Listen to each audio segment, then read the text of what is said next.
Attention please, ladies and gentlemen. We will momentarily begin the agenda. Please kindly unmute your mics. Ladies and gentlemen, before we begin the conference, let us reciting Basmalah or praying according to our beliefs together.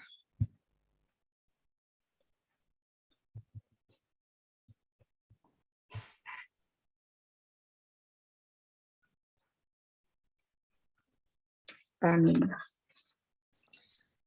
Distinguished guests, ladies and gentlemen, allow me to first broadly go through the agenda as follows. The conference will be begun by Indonesia National Anthem or Indonesia Raya, then followed by welcome remarks of the conference chairman. Next, continued by welcoming remarks from the co-host of the Second International Conference on Innovations in Social Sciences, Education and Engineering 2021. Afterwards, it will be continued to the main session. Ladies and gentlemen, the keynote speakers for today's conference. The first speaker is Associate Professor Nguyen Chingon from Canto University, Vietnam. Then the second speaker is Associate Professor Teddy H. Fauzi, MSc from Pasundan University, Indonesia. And the third speaker is Dr. Memiyanti Abdul-Rahim, FCIS, from University Teknologi Mara or UITM, Malaysia. And next speaker, Dr. Retno P. Setianingrum, SAMM, from Pelita Bangsa University, Indonesia. And the fifth speaker is Associate Professor Dr. Avinash Pawar from Pune University, India. And the last speaker is Dr. Rudy Trines from Radboud University, Nijmegen, the Netherlands. Ladies and gentlemen, today's conference will consist of 6 room sessions with the topics social politics and law, management and finance, education, economics and business, engineering and technology, and the last is mechanics. And for the first room session, will be led by me, Dila Novita, SSMSE. For the chair of the second room session is Kamila Sadia, SAMAK. Next, for the room session 3 will be led by Reza Anggrias Hati Adara. And for the room session 4 will be led by Dr. Andes Henry Lopias, MSN, or Dr. Avinash Pawar.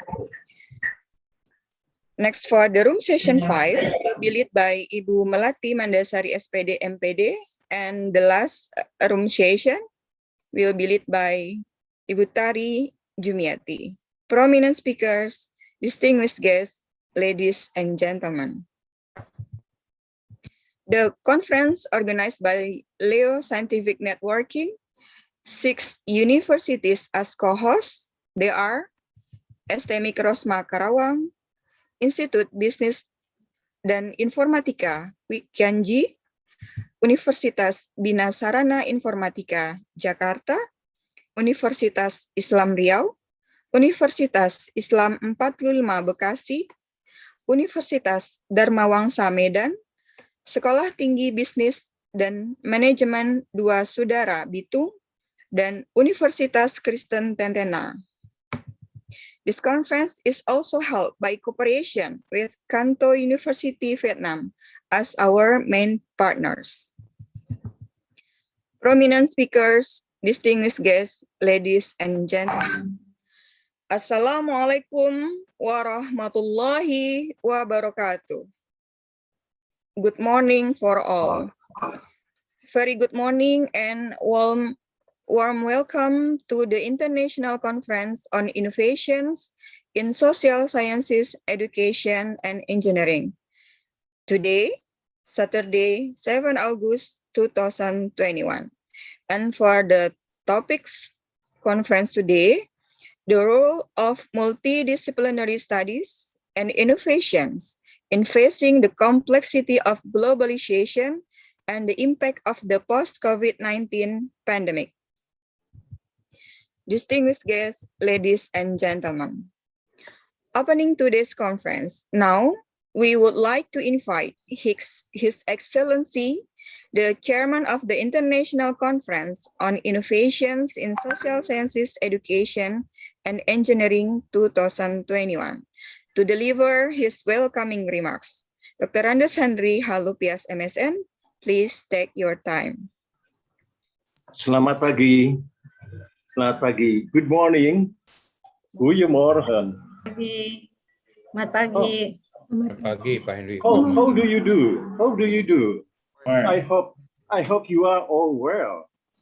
Ladies and gentlemen, we are very happy to invite you as keynote speaker and presenter. I would like to thank the keynote speaker, Associate Professor Nguyen Chi Ngon from Canton University, Vietnam. He is our coordinator, our university cooperation program in Vietnam. The second keynote speaker, Dr. Rudy Trinis from Radboud Universiteit Nijmegen, the Netherlands. Ja, di Belanda masih pagi ya. Hoe gaat met je, Rudy? Ik hoop je gezond. The third keynote speaker is Associate Professor Avinash Pawar from Pune University, India. He has many times to be keynote speaker in our conference. The fourth is Dr. Memiyanti from UATM, Malaysia. Selamat bertemu lagi, Dr. Memiyanti. The fifth, Associate Professor Teddy Hikmat Fauzi from Pasundan University. He is my friend from the same university. The last one is Dr. Retno from Pelita Bangsa University, Bekasi. On behalf of the Leo Jejaring Ilmu, I would like to thank to the keynote speaker and all of 70 participants or more. It is very glad for me because there are many participants attend this conference. Finally, we hope that this conference can provide benefit to all participants. Then the experience of the keynote speaker from various countries can give us a new perspective on multidiscipline and practices. In addition, the interaction between presenters from various universities in Indonesia can provide us new perspective how to develop our academic atmosphere or our program Kampus Merdeka atau Kampus Merdeka Belajar dan Kampus Belajar. And the last, I would like to thank you very much to my small team, but powerful team for their effort to organize this conference. Terakhir, saya ucapkan selamat berkonferensi. Terima kasih. Thank you, Mr. Henry Lopez, for the welcoming remarks. Distinguished guests, ladies and gentlemen, Indonesia Raya, please be prepared.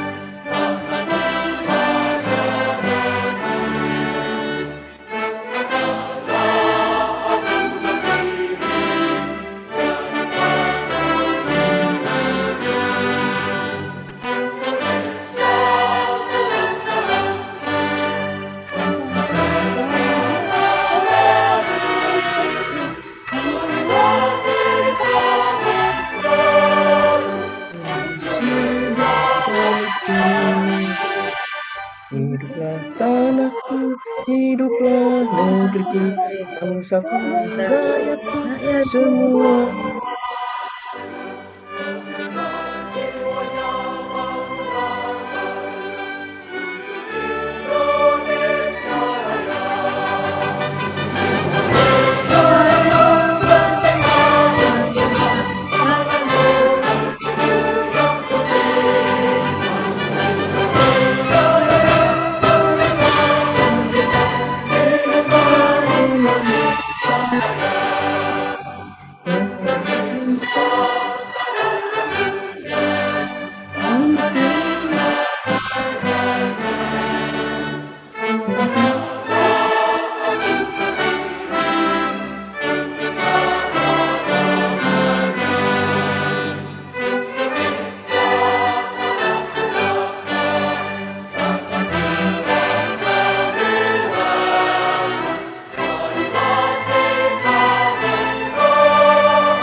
Prominent speakers, distinguished guests, ladies and gentlemen, I now present the Honorable Rector of Universitas Islam Riau, Indonesia, to address the welcoming remarks from the co-host of conference.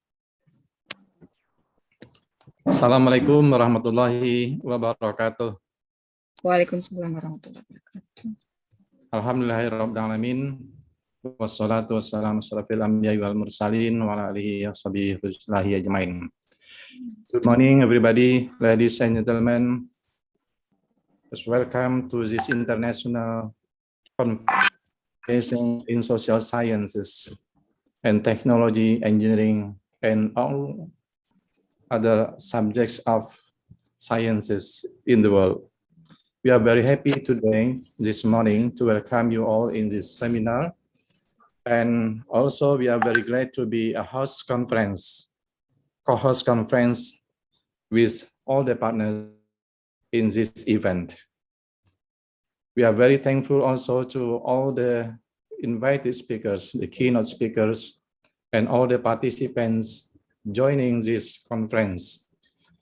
We hope that this conference will benefit for all of the participants and for all of our institutions.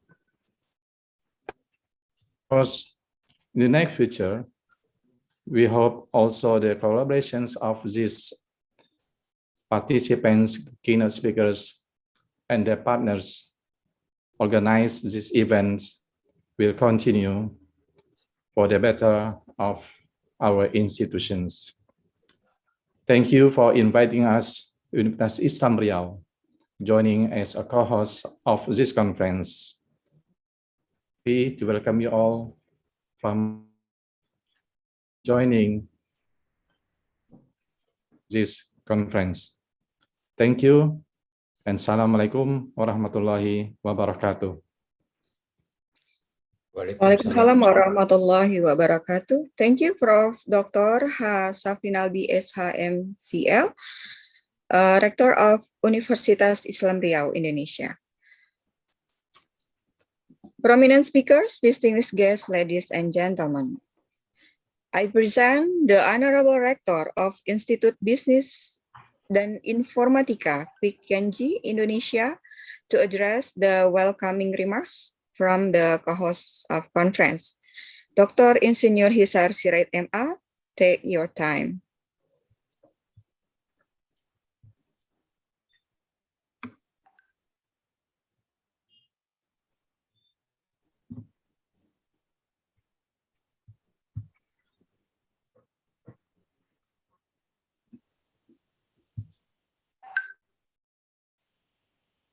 Dr. Hisar Sirait.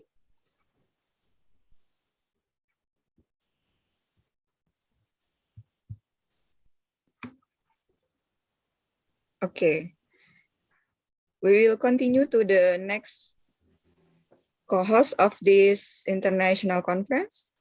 I now present the Honorable Head of LPPM STMIC Rosma Indonesia to address the welcoming remarks from the co-host conference. Ibu Femi Effendi STMM, take your time. Halo, Assalamualaikum warahmatullahi wabarakatuh. Waalaikumsalam. Okay, thank you to Ms. Dilanovita for the time given to me. And may we be given health and patience during this pandemic off. And good morning, ladies and gentlemen. Thank you to each and every one of you for being here today at this virtual conference. It is such an honor for me to speak on behalf of Sekolah Tinggi Manajemen Ilmu Komputer Rosma Karawang as one of the co-hosts. Let me begin by giving you a warm welcome to the second international conference on innovation in social sciences, education and engineering. I would like to express my appreciation to LAO Jejaring Ilmu, Kanto University Vietnam, and also to Gopal Narayan Singh University India, who generously helped us make this conference come true. And also especially to Mr. Henry Lopias as conference chairman. And of course, special thank you to all keynote speakers, Associate Professor Nguyen Chingon from Chanto University, Vietnam, Associate Professor Teddy Hafauzi, MSI from Pasundan University, Indonesia, Dr. Memianti Abdul Rohim from University Teknologi Mara, Malaysia, Dr. Retno Setyaningrum from Pelita Bangsa University, Indonesia, Associate Professor Dr. Aquinas Pawar from Pune University, India, and the last, Dr. Rudy Trines from University Nijmegen, Netherlands. In today's conference, we would discuss and learn about the role of multidisciplinary study and innovation in facing the complexity of globalization and the impact of the post-COVID-19 pandemic. Effort to define the best solution in handling to COVID-19 outbreak do not escape multidisciplinary research collaboration by combining the exact sciences with the social sciences and the humanity. Exact science can be a short-term solution to deal with the problem, such as a coping with COVID-19, but also at the same time, social science over medium and long-term solution. And as we know, to measure social innovation in multidisciplinary research, the European Union then delineated what a concept which entitled inclusive, must be innovative, and also a reflective society, sensitive polarization concept in 2018. It mentioned three essential indicators. First, the impact resulting from the research. This must be impact can be measured. when research is adopted by policymakers, civil society group, or recognized in academic writing. Second, the study show it is impact when replicated to address problem elsewhere. Lastly, it has a sustainable impact on society. To getting this one, it must go through a research cycle with 5 phases, starting from problem diagnosis, research agenda setting, program implementation, utilization of result, and impact evaluation and assessment. There is a cycle of involvement of various stakeholders from academia, civil society organization, entrepreneur, and also policymakers. Finally, I hope, and also we hope here, that from this conference, we can play a minor role in facing the complexity of globalization and the impact of the post-COVID-19 pandemic, starting from the multidisciplinary study. Thank you to all participants. And I would like to say once more on behalf of this conference organizers, welcome. It is great to see so many of you here. Thank you very much. Thank you, Ibu Femi Effendi, as representation of co-host from LPPM, from Islamic Rosma Indonesia. Ladies and gentlemen, I now present the Honorable Dean of Faculty of Political and Social Sciences, or Islamic University 45, Bekasi, Indonesia, to address the welcoming remarks from the co-host of conference. And it will be presented by Ibu Dr. Mita Widya Astuti. Take your time, Ibu Mita. Thank you, Ms. Dila. Assalamualaikum warahmatullahi wabarakatuh. Good morning, dear ladies and gentlemen. Thanks God we are able to gather in this great event. I'm personally representing our Dean and an institution to deliver many thanks for this collaboration with you. Thanks to Mr. Henry Laupias as a chairman of the committee who's already being prepared today's events. Our greeting to Mr. Safrinaldi as a president of University Islam Riau, Mr. Hisar Sirait as president of Institute Business and Informatika Kuikiangi, and Mrs. Femi Effendi, head of LPPM Islamic Rosma, for joining this conference. Also, big welcome to all speakers and presenters for your participation in this event. The second international conference on innovation in social science, education, and engineering is very special event for academic and scientists to deliver this newest research and ideas in social education and technology and share in this order to enhance mutual and understanding in many issues. I hope for the next time such collaboration among us may happen by collaborating in research and other academic activities. Thank you for ladies and gentlemen. Wabil taufiq wal hidayah. Assalamualaikum warahmatullahi wabarakatuh. Waalaikumsalam warahmatullahi wabarakatuh.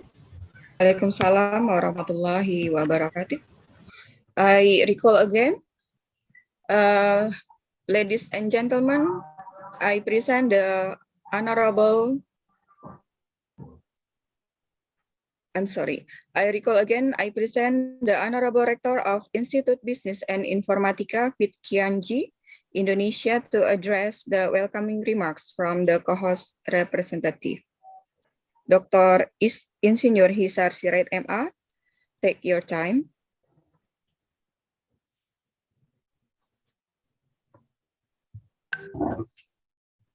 Good morning, everyone. Assalamualaikum warahmatullahi wabarakatuh. I'll be represented from Bapak Rektor Institut Bisnis dan Informatika Kuikiangi. My name is Imam Nur Aryo. I would like to thanks for the all participant in here. So thank you for your attention. Because my rector still in the lack of the condition. Thank you to each and every one of you for being here today at this wonder place. My name is Imam Nur Aryo. It is such an honor for me to speak on behalf of the Institute Business and Informatica in Kwi Kian Gi. Thank you. That's all. Assalamualaikum warahmatullahi wabarakatuh. Waalaikumsalam warahmatullahi wabarakatuh. Waalaikumsalam warahmatullahi wabarakatuh. Thank you, Director of Sekolah Institut Bisnis dan Informatika Kwi Kian Gi. Yeah, thank you. Next, distinguished guests, ladies and gentlemen. Now we begin the main session of the International Conference on Innovations in Social Sciences and Education 2021. The topic for today's conference, the contribution of academics, researchers, and educators.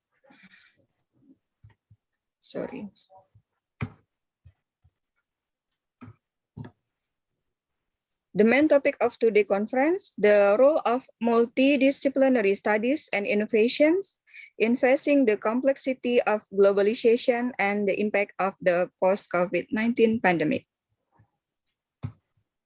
Okay, we have 4 keynote speakers for today's conference. The first is Associate Professor Nguyen Chi Ngon from Canto University, Vietnam. Prof. Ngon will present student-led engineering innovations and entrepreneurship education model in Canto University. And for the second keynote speaker, Associate Professor Teddy Ha Fauzi, MSc from Pasundan University, Indonesia, with the topic Capital Market Investment Strategy in the COVID-19 era. And for the keynote speaker 3, we'll present Research and Innovation, New Norms During Pandemic COVID-19, will be presented by Dr. Memianti Abdul Rahim, FCIS, from University Technology Mara, or UITM, Malaysia. Next, for the keynote speaker 4, Ibu Dr. Retno P. Setianingrum, SAMM, from Pelita Bangsa University, Indonesia. Ibu Retno will present Leadership in Post-COVID-19 Evidence from Indonesia. Afterwards, the next keynote speaker, Associate Professor Dr. Avinas Pawar from Pune University, India. And Mr. Pawar will present impact of COVID-19 on businesses, the implications for future of business in India. And the last but not least, Dr. Rudy Trinis from Radboud University, Nijmegen, the Netherlands. And Rudy will present the role of universities and importance of social sciences, art, and humanities in the post-COVID era. And for the first speaker, we call Associate Professor Nguyen Chi Ngon from Canto University, Vietnam. Please take your time, Prof. Ngon. Yeah. Can you hear me? Yes, we can hear you clear. Okay, thank you. Let I share my screen. Yes, sure.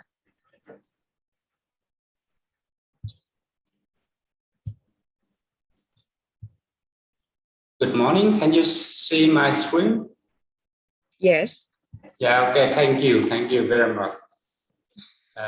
Good morning, colleagues and all participants. So you may know that we are locked down the city, and at this time it's really boring for me. Under the command of my wife, I need to clean floor, needs to take care for the garden. Oh, so today I'm really happy to be here to share some information with you about development of innovation and entrepreneurship education model in Canto University. So my name is Chi Ngong Nguyen. So please call me Ngong. It's easy for you. I was dean of the College of Engineering before, but now I am a vice chairman of the board of trustees in Cần Thơ University. Let I change my slide. Okay, so you know that World Economic Forum indicate 10 skills of 2025, and we can look in that due to our condition. We try to develop innovative and entrepreneurship skill for our students. So after a very long time, we try to develop some model. The first model we developed incubation center from 2010 to 2015, and it fell after 5 years. It fell after 5 years because we take the faculty or staff taking the main role in that center. And after that, we found that faculty and staff has no time to follow the center. It's instructive for students and many other reasons from staff and faculty for the failure. After that, in 2018, we tried to develop so-called maker innovation space. And in this model, we boost students take the main role activity in this space. Faculty and staff just support or general management only. So after 3 years running, the Maker Innovation Space, it attracts a lot of students from the whole university, not only from engineering side, but also students come from economics, from laws, from social science and humanity, from languages. And I can say whole university students joining in the Maker Innovation Space. And we call that student-led model. Means students take the main role in this model. So we developed the Maker Innovation Space under supported by USAID, Arizona State University, and my university. And we contribute for a big space. I can show you some pictures. The first one, I can talk a little bit about the structure. We only boost for lecturer and staff, 2 lecturer and 2 administrative staff for general management in this space. And most activity, we let students running that. For example, we have a chef of space, Maker Innovation Space, a vice chair of Macro Innovation Space. That is the 4th year student. And some other division, we divide like project division, training division, facility division, event division, and media division, all running by students.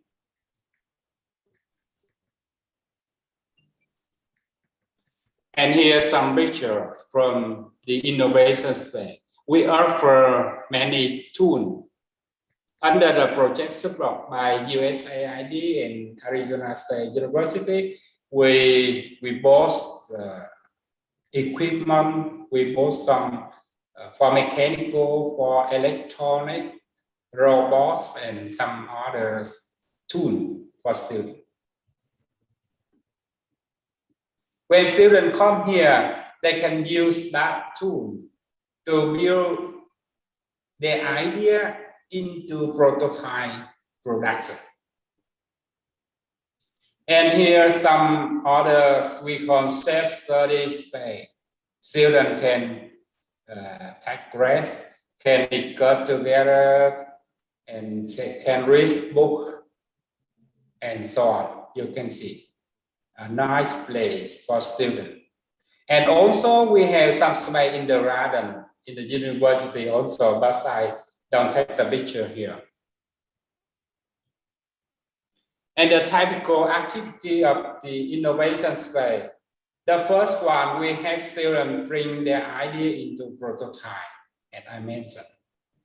After getting prototype, we can connect to industry, try to develop into the real production. We also take some short training, like STEAM training for elementary, secondary, and high school students also, because we consider that they are our future students in the future. And then we try to push them to visit, to take some short training. And after 3 years of running the market innovation space, we can find that the number of engineering student recruitment is increased year by year.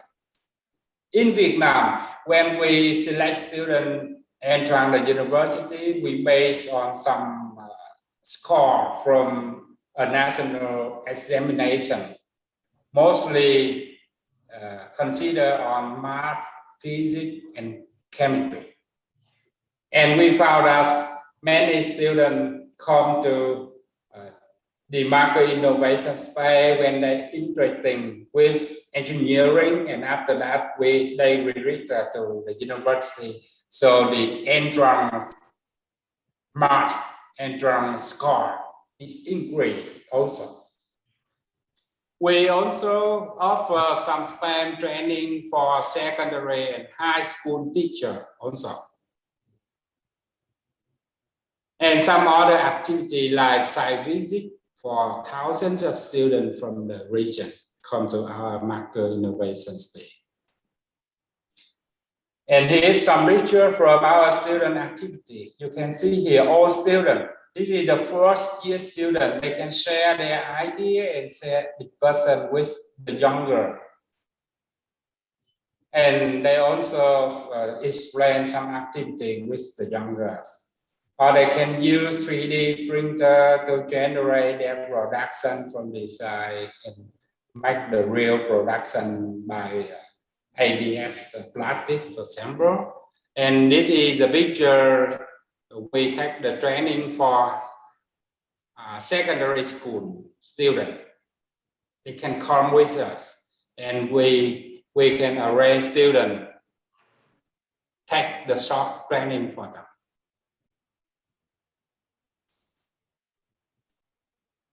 And this is some typical product of students. The first one, like smart locker, and now they produce and push into some area that people can push, or students can push their luggage inside with the name tag, with an ID or some other like that.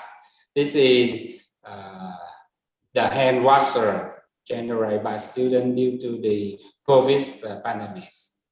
And after the COVID, students found that the muscle of patient is not so good, so they developed the robot hand camera. And this is the UVC robot. Students also developed for the active virus in the room, but they can use the hand controller to control. And the robot can generate the ultraviolet lights to deactivate the virus, things like that.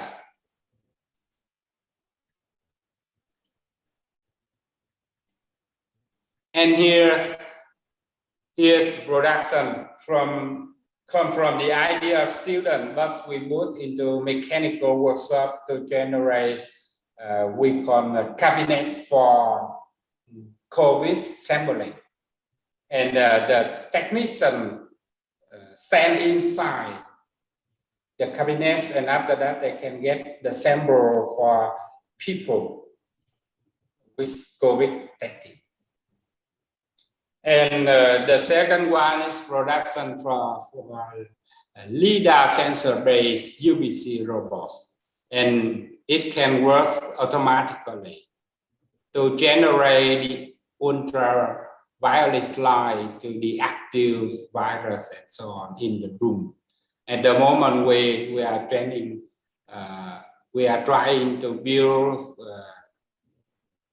real product and bring into some isolated region for the COVID activity.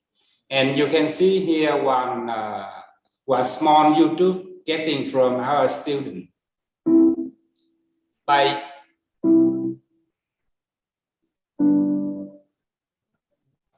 the first time, the robots need to learn the room.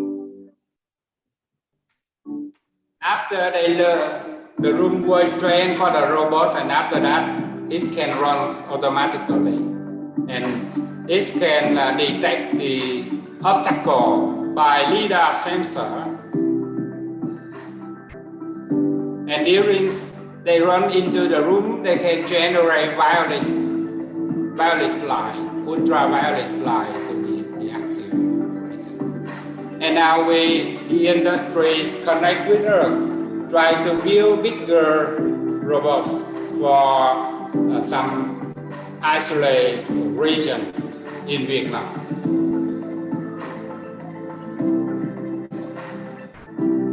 Yeah, just stop the video. So I can say that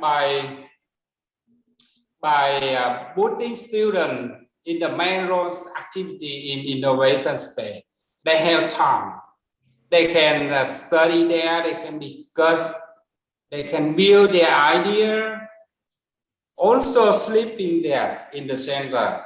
And we can find that the model is really successful in the university.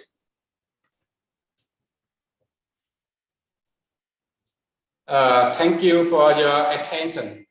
And I hope you can share some suggestions for improving our market innovation in the future. Thank you.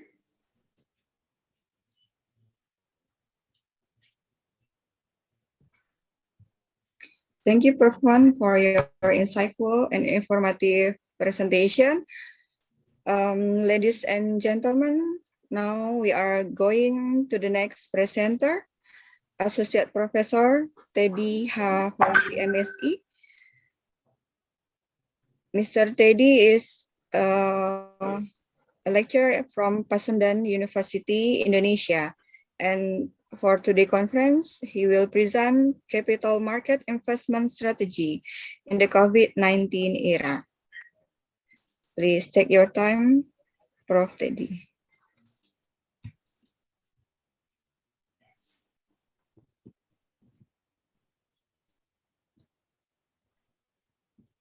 Just a moment, Miss. It's okay. Take your time, Prof. Thank you. Just a moment.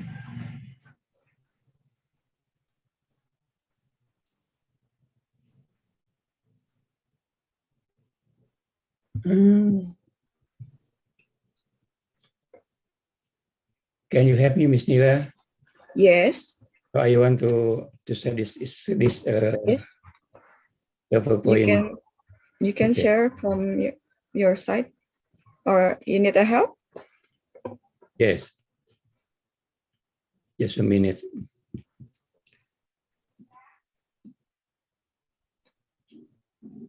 You can just see my my co-host. This is my co-host. This is okay. Just a minute.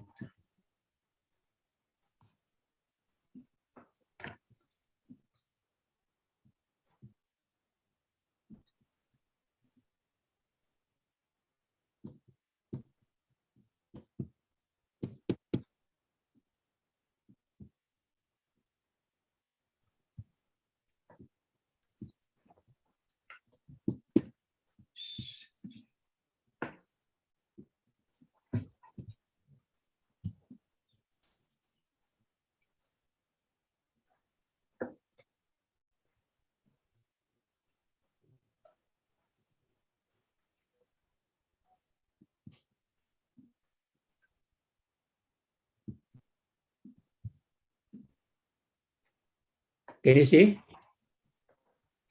Not yet shared, Oh, Prof. sure. Yeah.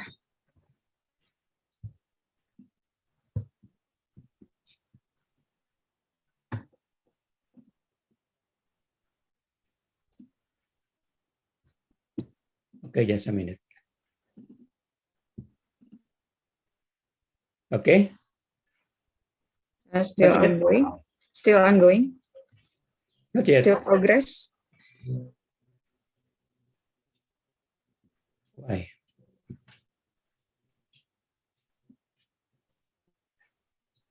Not yet, Prof. Is it okay? Okay, we can see it clearly. Please take your time. Okay. Thank you. You're welcome. Okay. Good morning, everyone. And I swear to thank you to Mr. Henry, the conference, and Mrs. Tira, the host of this conference. And all to our participants, good morning. Assalamualaikum warahmatullahi wabarakatuh.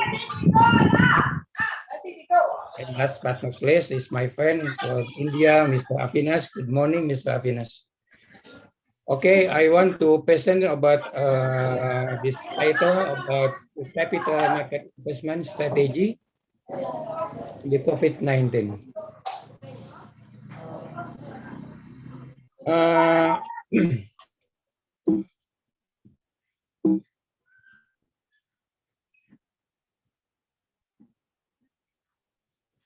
We know about this is a problem about the pandemic issue.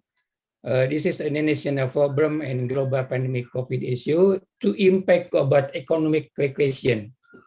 Economic recession impact and then impact to deflation.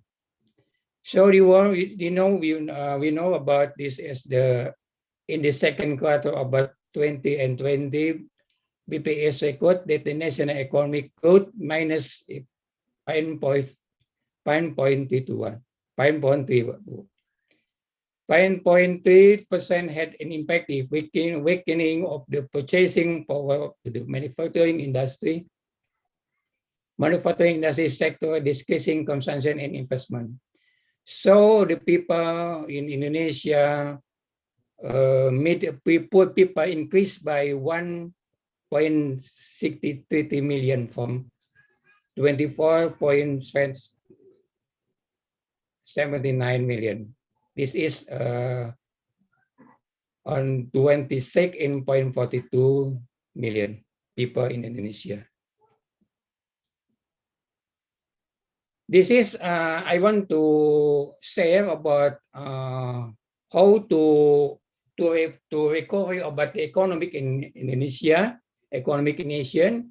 You know, this is the pandemic issue make the inflation. But the ending of the economic is inflation. So you must do about how to recover about the Indonesian economic, make the contraction, and then when the economic nation in the world to make the deflation is minus on 1 or 0 or 13%, we must to do about to expansion about money. The economic condition have negative growth because there is not much money in this situation. So you know we know about this economic in Indonesia. The pandemic issue meet Indonesia economic is not much money in this situation. So the government must try to increase about to purchasing for concession, issuing stimulus package of tax relaxation, and banking list loan, basic food package, cash direct assistance. The name is BLT, bantuan langsung tunai. The salary subsidies and government spending, electricity subsidies, micro, small, medium enterprise government, and social assistance, and other. Total budget in all of government to trying increase is 405.1 trillion rupiah. The impact of bad deflation for the nation of global economic in the world too must to declining revenue of business sector companies. For the example, the manufacturing to the trade, housing, and service. Termination of employment, PHK, employment salary reduction, change in customer spending and spending patterns. And then the banking and leasing must be default and unstable IDR too. Tendency to weaken IDR, exchange rate against US dollar. And then deflation and can lead to hyperinflation. So this is the accumulation of pandemic issue mid deflation can lead to hyperinflation. Why? Because when our money is the first about when the money must increasing in the economic area. So this is to push about deflation, and the government how to increase about deflation. So in the ending story is mid after inflation, and then the product competitiveness decline too. So this is impact to the stock about investment in the stock about in Indonesia. The stock price dropped sharply, stifling capital to financial asset capital flight. So many, I think it is all of investor from out of Indonesia and take about our money to out of Indonesia. So this is the name of the capital flight. So the last thing is about COVID-19.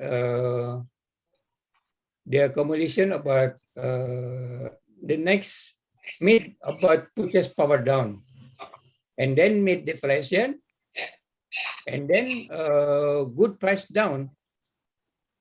So mid the economic stop and stop production, almost to stop production. The right item in the market is the government made a stimulus and made also inflation. The phenomenon of inflation and deflation can provide direction for investor policies. During the certain period, they are faced with investment choice. So I want to say about this is a cycle of investment. You know that in 1 year, the investor can should to choices about investment. For the example, the money market or commodity market, capital market, or risk sector. It is also in 1 year is how to choose or how to use about the money, how to choose about the money to another investment. This is the symbol about we know about the symbol about don't put our money in one basket. This is a topic about this. You know that is the Indonesian Stock Exchange must decline about is very decline about it. The composite stock price index in May 2019 to May 2022 is very decline. What impact about from the pandemic issue? This I know about this is the economic generated of economy, the graph economic growth post-COVID pandemic. So it is minus 5.32. This is impact to The impact, there are several macroeconomic variables that affect capital market. The condition, gross domestic product, mid gross domestic product, inflation, interest rate, and exchange rates tend to have an impact on rising price of goods. This is I put this is about theory about from Tan Lilin.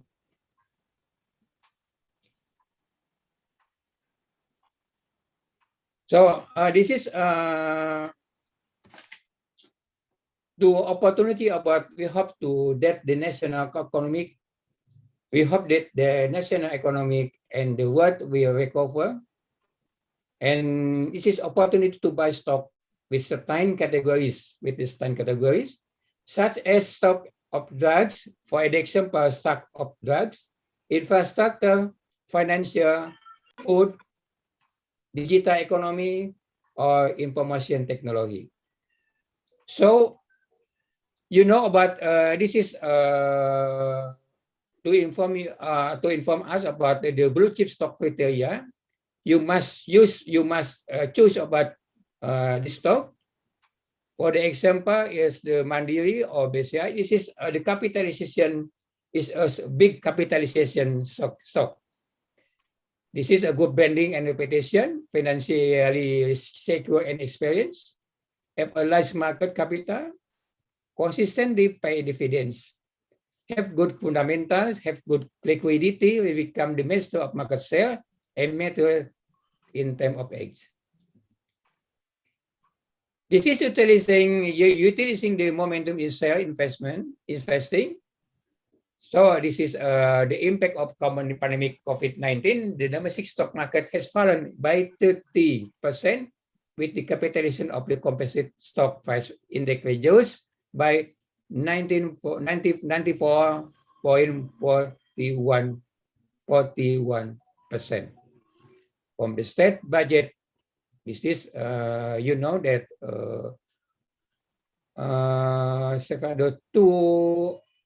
2.504 trillion. So the share market correct year to year is 29.25% to level 4.456. So this is optimistic message for the Indonesian stock market. Or the new investor must be opportunity to investing about the stock. Optimistic message for the Indonesian stock market is currently back up to level. You know, this is back again to hide again and to level 6 before in before 4 and hide in night to level 6. This is opportunity how to invest about stock. You know that is we want to inform you too about the ratio of population investment stock. The Indonesia is not very better about the investment, the new investment in Indonesia. But this is the most investor in the world. Is United States is 60%, and Malaysia, Singapore 28%, Malaysia 7%. But Indonesia is only 5%. The investor must be buy a stock. So I want to inform that the increasing number of millennial people interested in first. So these people must. This is a good strategic. Yeah. The investor must use about, you know that the graphic must be too high. The investor invests from 2016, 2020, 29, 21. The average about 7.5 into 7 to 9.2 trillion. This is now is it 2029 and 2021 is it 20.5 trillion to invest in about stock.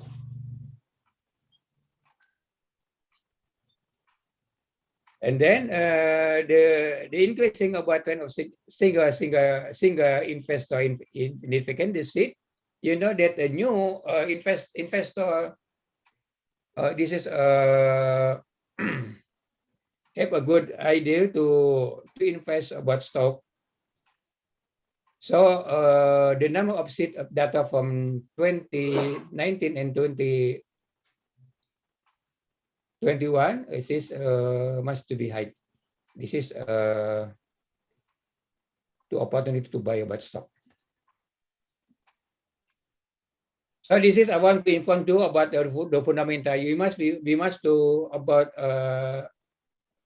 to buy about a stock. This is another. We must buy the lower stock by the considering fundamental aspect and also big capitalization stock. This is fundamental analysis. You know that about the global and national macroeconomic condition. To compare about growth prospect for the financial industrial sector, employment issue, company performance including merger and increasing investment, and expansion corporate action. The financial ratio must be to compare about return on asset with the equity ratio. This is the financial analysis. And then the technical analysis, the analysis of historical data on stock of movement and historical chart of stock movement in the form of the ability to predict stock movement, analysis of market condition. And then the stochastic analysis and then swing trading and analysis is often used by trader at short time especially. So you know that the popular investor is George Soros must to use technical analysis. But the Warren Buffett must use the financial ratio. This is a different about strategy about to invest about to buy about stock. The conclusion about this paper, this presentation, the decline of the composite stock price index during pandemic COVID-19 was still optimistic by reaching 3.937 or to 37.49%. This is from the 5 years value of 6.299. This is compared to 1997. You know that is monetary crisis, touching the level only to improve the level to 54.17%. The second, the investor and the trader in investing must consistently use portfolio diversification index by taking advantage of the momentum of the time of buying share with start paying attention to the issue fundamental aspect to maximize return and minimize risk. The third, social distancing policies encourage millennials to transact share online, increasing by 21.66% to 3.2 million investors. Thank you. This is for to our participation. Wassalamualaikum warahmatullahi wabarakatuh. Waalaikumsalam warahmatullahi wabarakatuh. Thank you, Associate Professor Teddy Fauzi, for your presentation. It is so informative with this today situation according to the capital market investment. Ladies and gentlemen, now we are going to the next keynote speakers. Dr. Memiyanti Abdul Rahim, FCIS. Dr. Memiyanti is a lecturer from the University Teknologi Mara or UITM Malaysia, and she will present research and innovation, the norms during pandemic COVID-19. Please take your time. Ibu Mimi. Welcome to Indonesia, Bu Mimi. Yes, thank you, Dr. Dila. Can you hear me? Yes. Yeah, all right. Thank you so much. Okay, Bismillahirrahmanirrahim. Assalamualaikum warahmatullahi wabarakatuh, and a very good morning to the participant from the conference, yeah. And thank you so much for my best friend, Pak Henry, for inviting me as a keynote speaker, and all the co-host university, the respected keynote speakers, are the keynote speakers, and of course our respected participant here today. Yeah, me Memianti Haji Abdul Rahim from University Teknologi Mahara Malaysia. So my intention is actually to present, yeah, on the topic of research and innovation, new norms during pandemic COVID-19, which is everybody aware that now we are in the pandemic or crisis of COVID-19. So this is a real challenge for us, especially for us as academic and also researchers. So if for the similar theme, goes for the similar theme of so-called as innovation in social science, education and engineering. That's why today I'm so happy, and I'm so happy to share with everybody here what is actually have changed from the traditional one to the new norms, the new way people doing work in Malaysia, especially in Malaysia. So, all right. My slide can't move. Okay, all right. So this is actually 4 items, yeah, 4 items for my sharing or presentations. Number one is the impact of pandemic COVID-19 on the way we are doing work. Yeah, so I will illustrate what is the existing or at present scenario that with the pandemic, that we have to work from home, and we have to be very creative and critical thinking in doing things. Yeah, and number 2 is actually we like to share innovation product from our research outcome. Yeah, from our research outcome, which is this is actually one particular product from many products. Yeah, that we won gold medal at the international setting. Yeah, so at the third item is actually to have some reflection. Yeah, some reflection that previously we are doing things very, we call it a traditional one. Yeah, everything must be in the method or in the way of face to face, and then you have to be there to present your innovation and so on. But now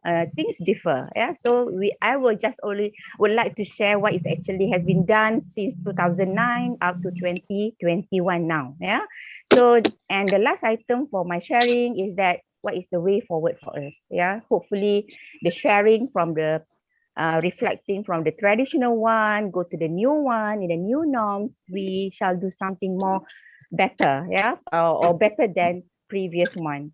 Okay, so this is just to highlight the, all right, this is actually the product, yeah. I start with the product that won gold medal at the international setting, because it's an easy fin for you.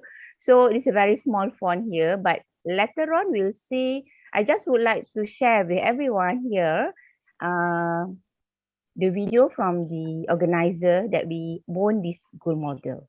So I'm hoping we can listen. Okay, this is actually the organizer website, and this is actually our product, Easy Fin for you.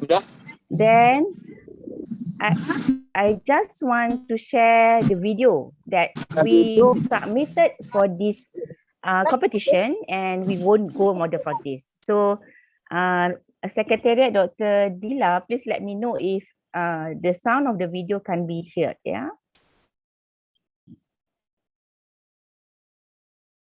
is it okay? Okay, Miss.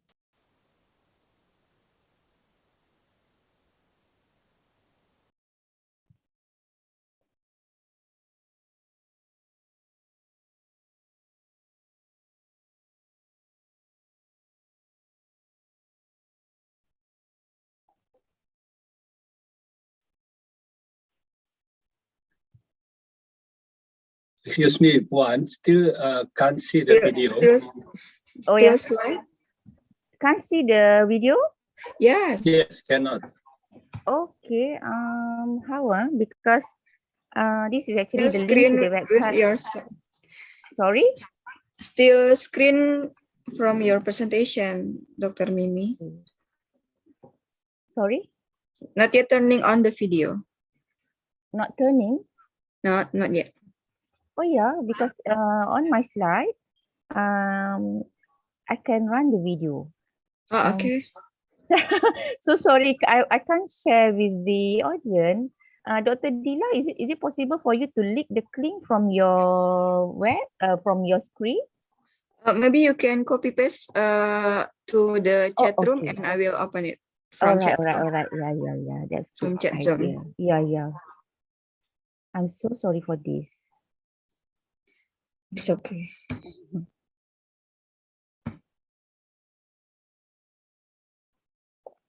Okay, that's it. All right, that's fine. Okay. Okay. I will run it. Yeah. Thank you so much.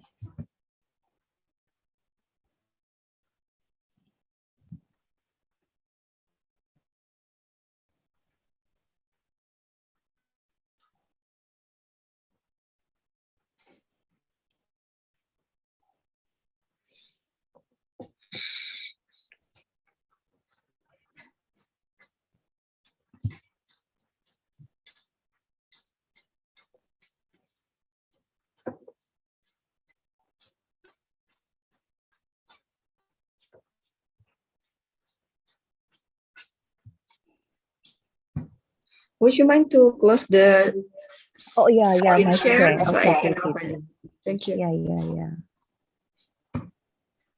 Mm.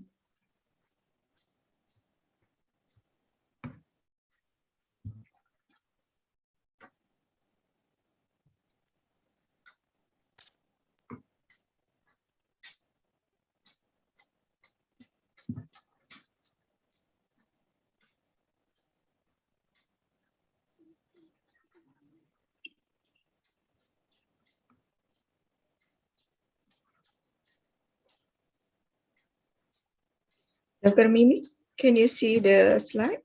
Yeah, but Can you see the I can't. Is it possible to go down because the video is at the bottom of the website? Go down, scroll down, which part? scroll down at the bottom. Yeah. You scroll down, Ibu Dila. Ke bawah.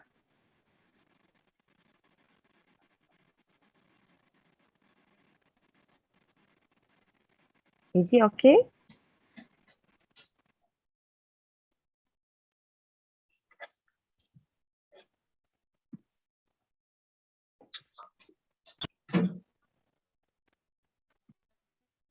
Okay, go down until you can see one video.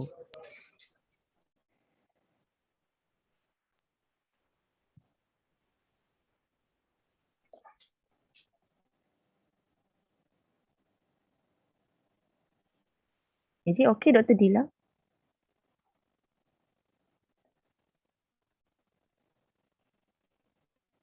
Abang. I think it's in the second screen of your computer. Try to share again and share the second screen, I think, because Windows have two screens. Oh, so it can't be done. It can be done. Otherwise, it's okay. I just present other things. So I think you already get the link. Then you can see it later on. But just I will proceed with my presentation. Is it okay for that? Okay.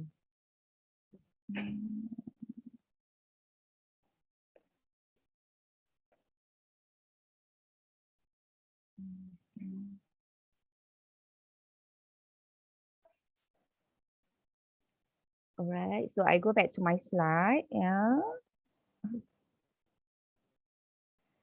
Okay, everybody can see my slide.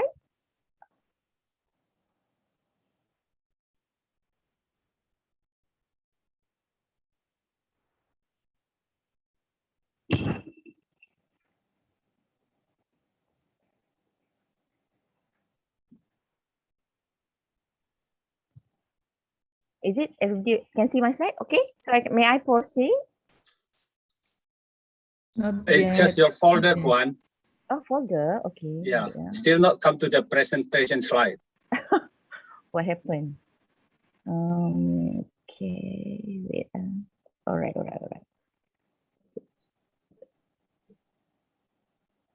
Okay. Still folder, is it? In my screen, it's just still folder. Okay. Wait. So maybe you open first and then start sharing from there. Yeah.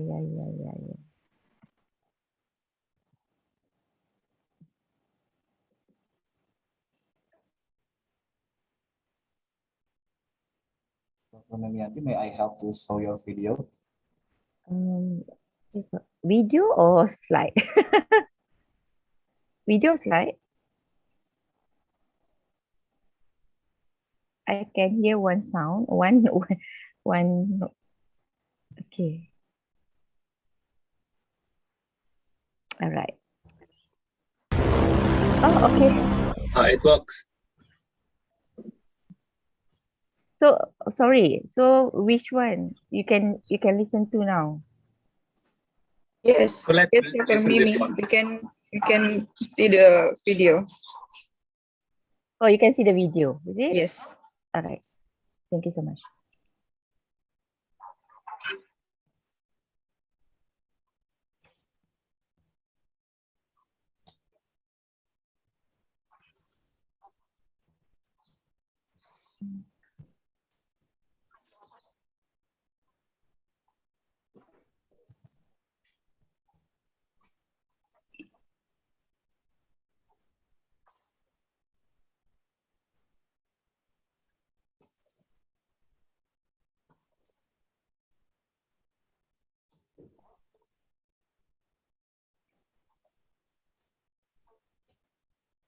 Information for businesses to assess their financial situation and ways to improve it. Our team are well versed on financing and accounting, and we are ready to provide our consultancy services. Faculty of Administrative Science and Policy Studies are here to work together with companies to maneuver this challenging period. Okay, that's it. All right, thank you so much. So I will share my slide again. I'm so sorry for this technical. All right. It's okay. Okay, It's can okay. just keep enjoying my presentation. That's the challenging of technology, right? We have Yeah, to cope with the this new situation norms today. sometimes. All right. So this is actually the medal, the gold medal being awarded by the organizer. Yeah. So this is sorry, with the certificate, and this is actually the certificate given by the university for the recognition of us as a researcher to come up with the invention product. Yeah.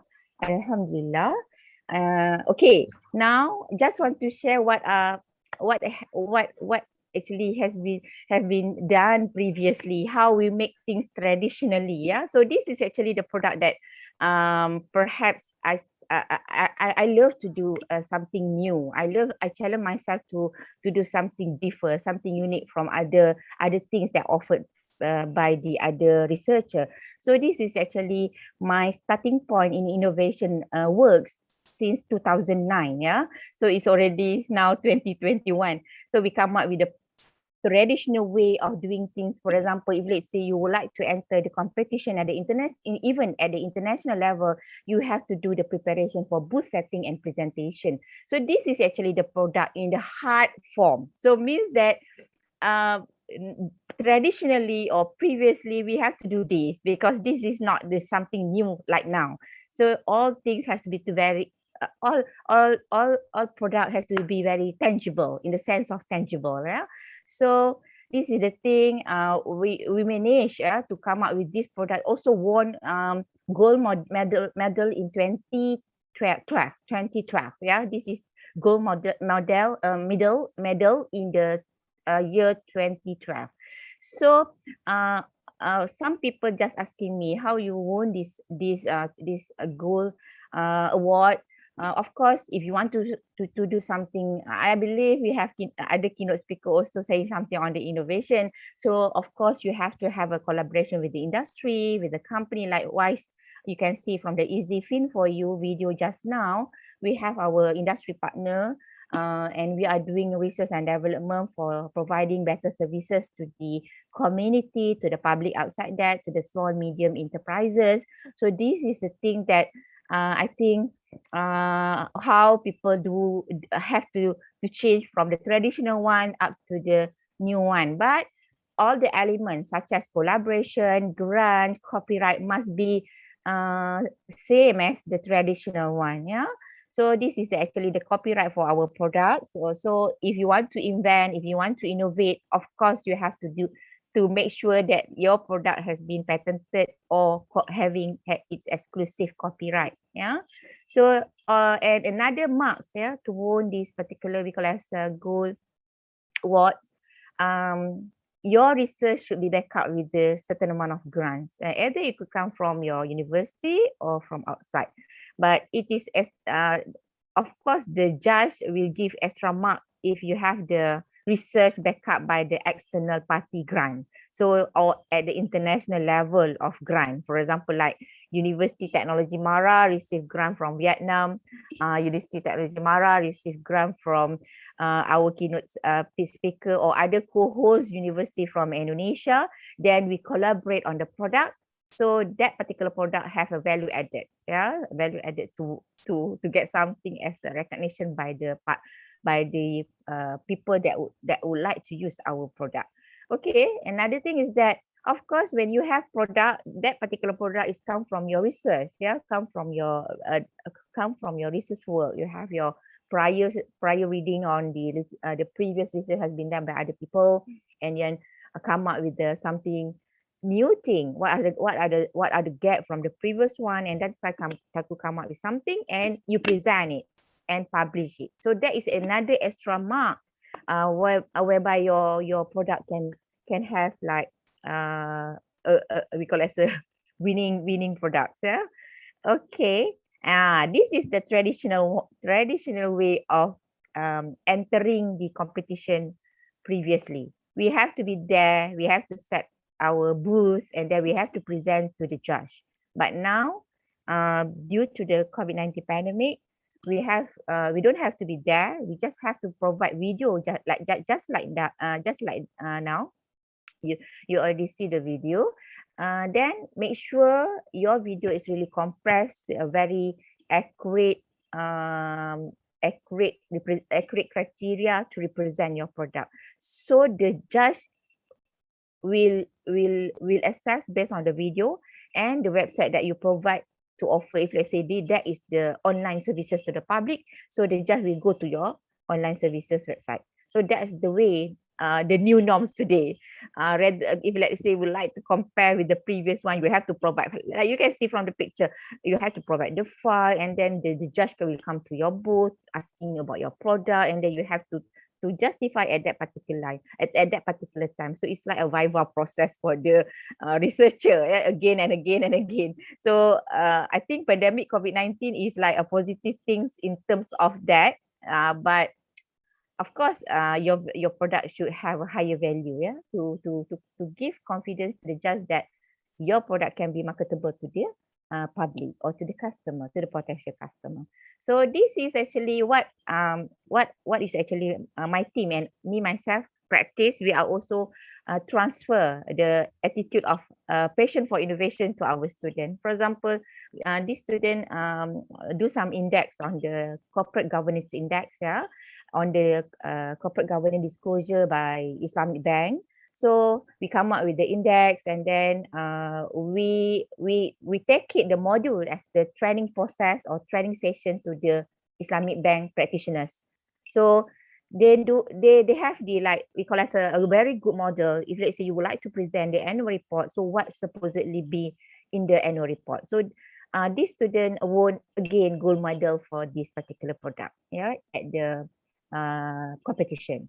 Okay, so this is another student, yeah, So, oh, sorry, the name, previous one is Index, but now this is named, the product name is Healthy Index Detection Route. It's actually reflecting the financial accounting ratio to measure how company perform well in certain performance. For example, we want to measure the profitability, liquidity, market value, and perhaps if let's say we like to check on the solvency of the company.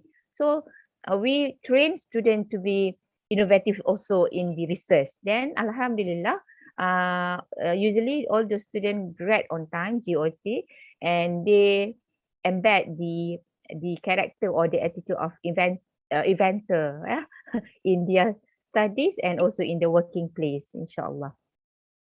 All right, so this is just to share another sharing. Of course, you have to present your research to the outside there, yeah, at international level. For example, in my case, I go to the University of Glasgow and even went to New Zealand. This is prior to pandemic, but nowadays, even with the pandemic, we still present our paper, our research via online.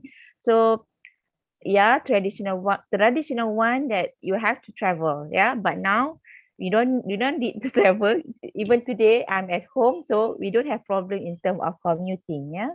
So everything is just in front of your laptop, alhamdulillah. Okay, so just to share my I would say this is my hobby since 2009. You can see the name of my product, my text pocket financial analyst, my terminology pocket guide, M-score for Islamic bank, my text pocket, and then so-called as if in Malay and in Indonesia, we have a sayur kobis.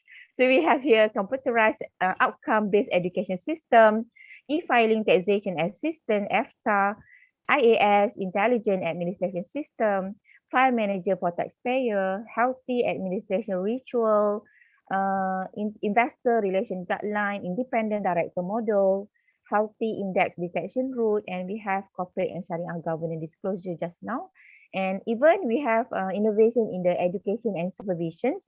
We have like convert thesis into journal articles, and then we have like proposal research assistant kit. And the last one in the progress is innovation and invention kit, inshallah 2021. This another invention that my team in the process of focusing. Just would like to invite if everyone would like to join me as a team to come up with this particular kit. All right, so just to share, all right, what is actually the new norms now at my university, Technology Mara. All right, of course, everything online. Yeah, even from this is our former VC. We still in waiting for the new VC. Even we call it the Amanat Net Chancellor, which is the opening year for the speech done by online. And if let's say you have to discuss something on the research publication, it's also online. And this is actually data collection. Yeah, we have the focus group discussion or focus group interview. We also have to do this. Then if you can see from the slide, we have some sort of like grants given by the government to examine the impact of COVID-19 pandemic to the Malaysian. Yeah.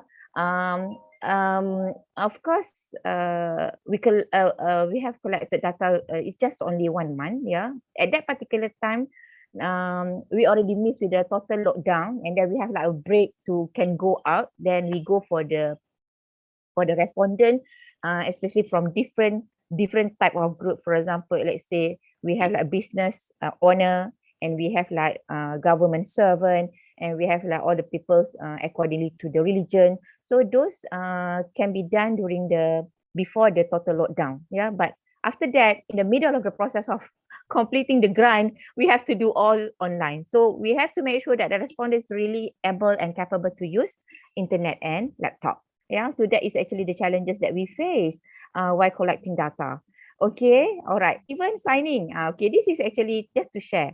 That's why I like to sing Indonesian song Indonesia Raya, because we have a very close friend with Indonesia University. So even of course, before pandemic we can go in Indonesia.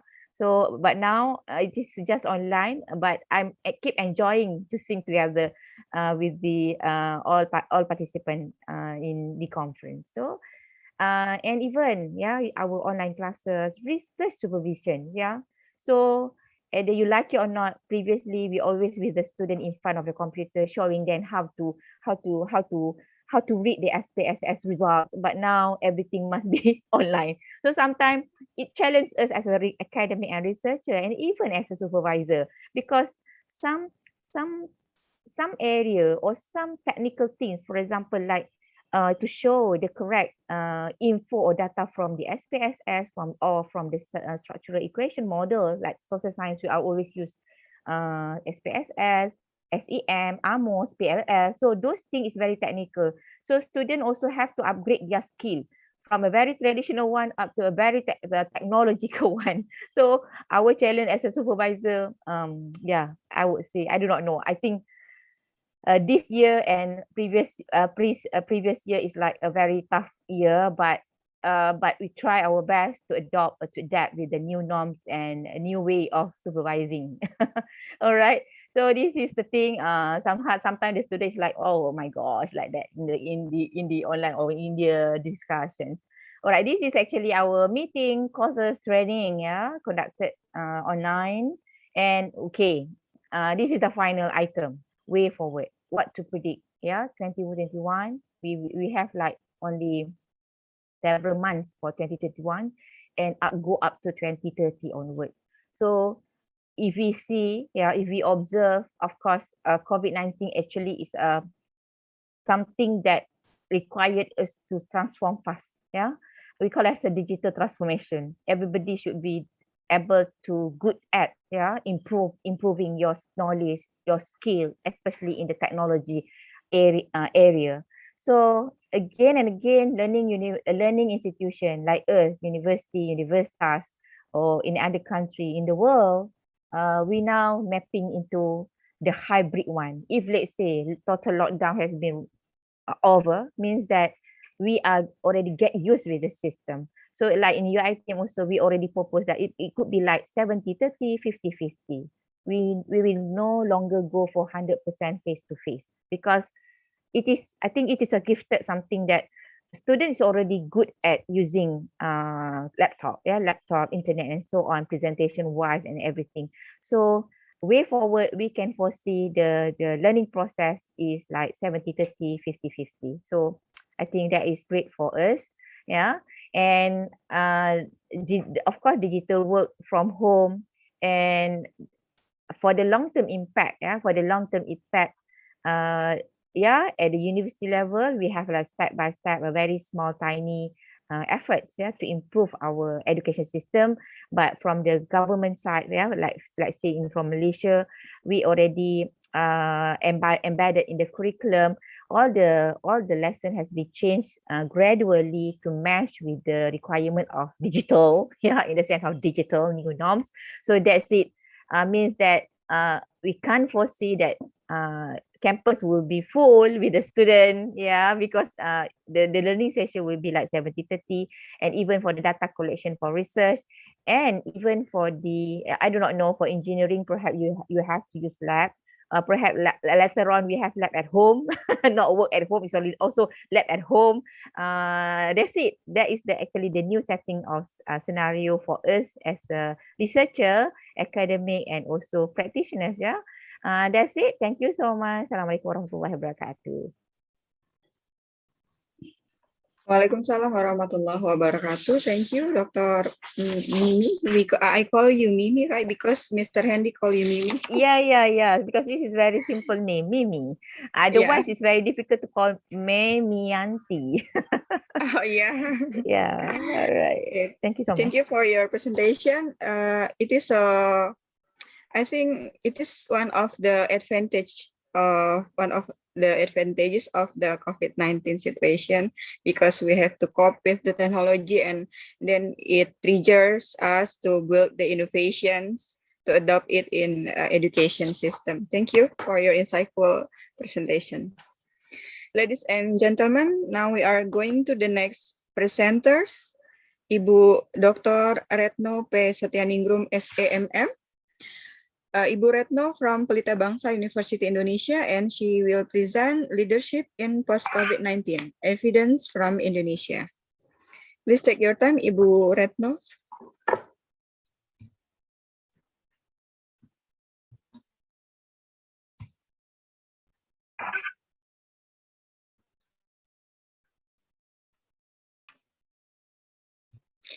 Ibu Retno masih di mute? Oh, just a minute.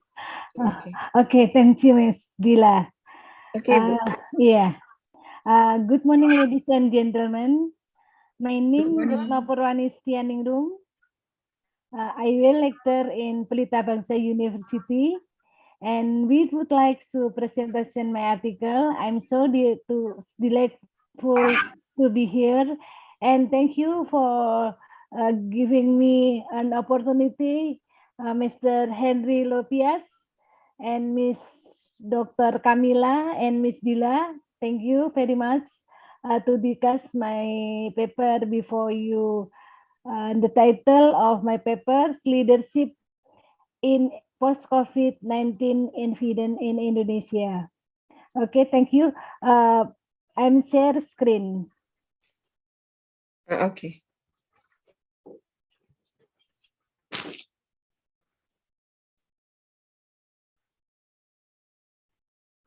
This is my curriculum vitae.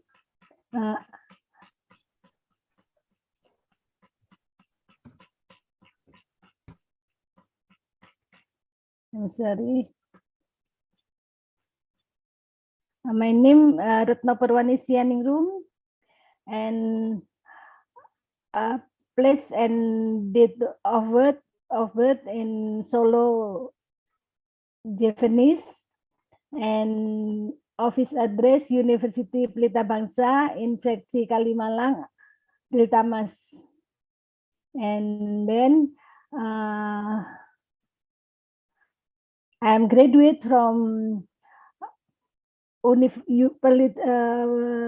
Brawijaya University in Malang. Discipline Management Business. This is my thesis and dissertation title, Servant Leadership and its effect on employee performance mediated by organization commitment and trust. My work experience, I'm as corporate secretary in PT Pipa Mas Putih, and the last I work as Vice President General Affairs in PT Pipa Mas Putih. The last, I'm General Manager Human Resource Development and System Procedure in PT Broadband Network System. And then I'm a trainer and management consultant, and as lecturer at Pelita Bangsa University as Research and Social Work Project Director. And then International Index Article and Journal, ini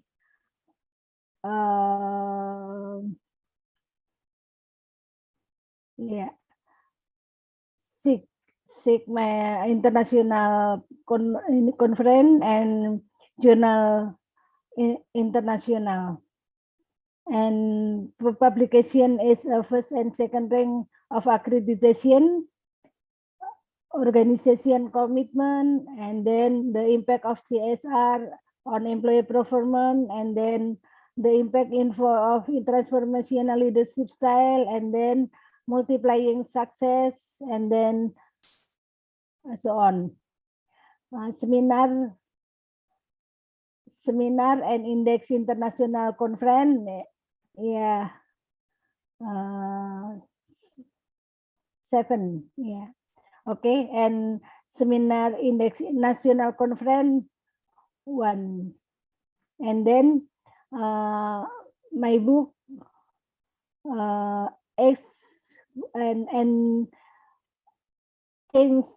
Business and Professional Ethics, Tax Management, Quality Management, Practicum for Planning and Development, Human Resource Management, Practicum for HRD Advanced, Introduction Management, and then Human Resource Development Management, and then leadership and personality development with Mr. Avinas and Mr. Henry Lopias. Intellectual property grant copyright certificate of dissertation model, 7 leadership and effect on employee performance, and then the best lecturer of the year in research and PT Pelita Bangsa University, and cum laude doctoral program of Brawijaya University. Social work, and then yeah, maybe you can read the slide. Okay, and then I presentation my paper. Yeah.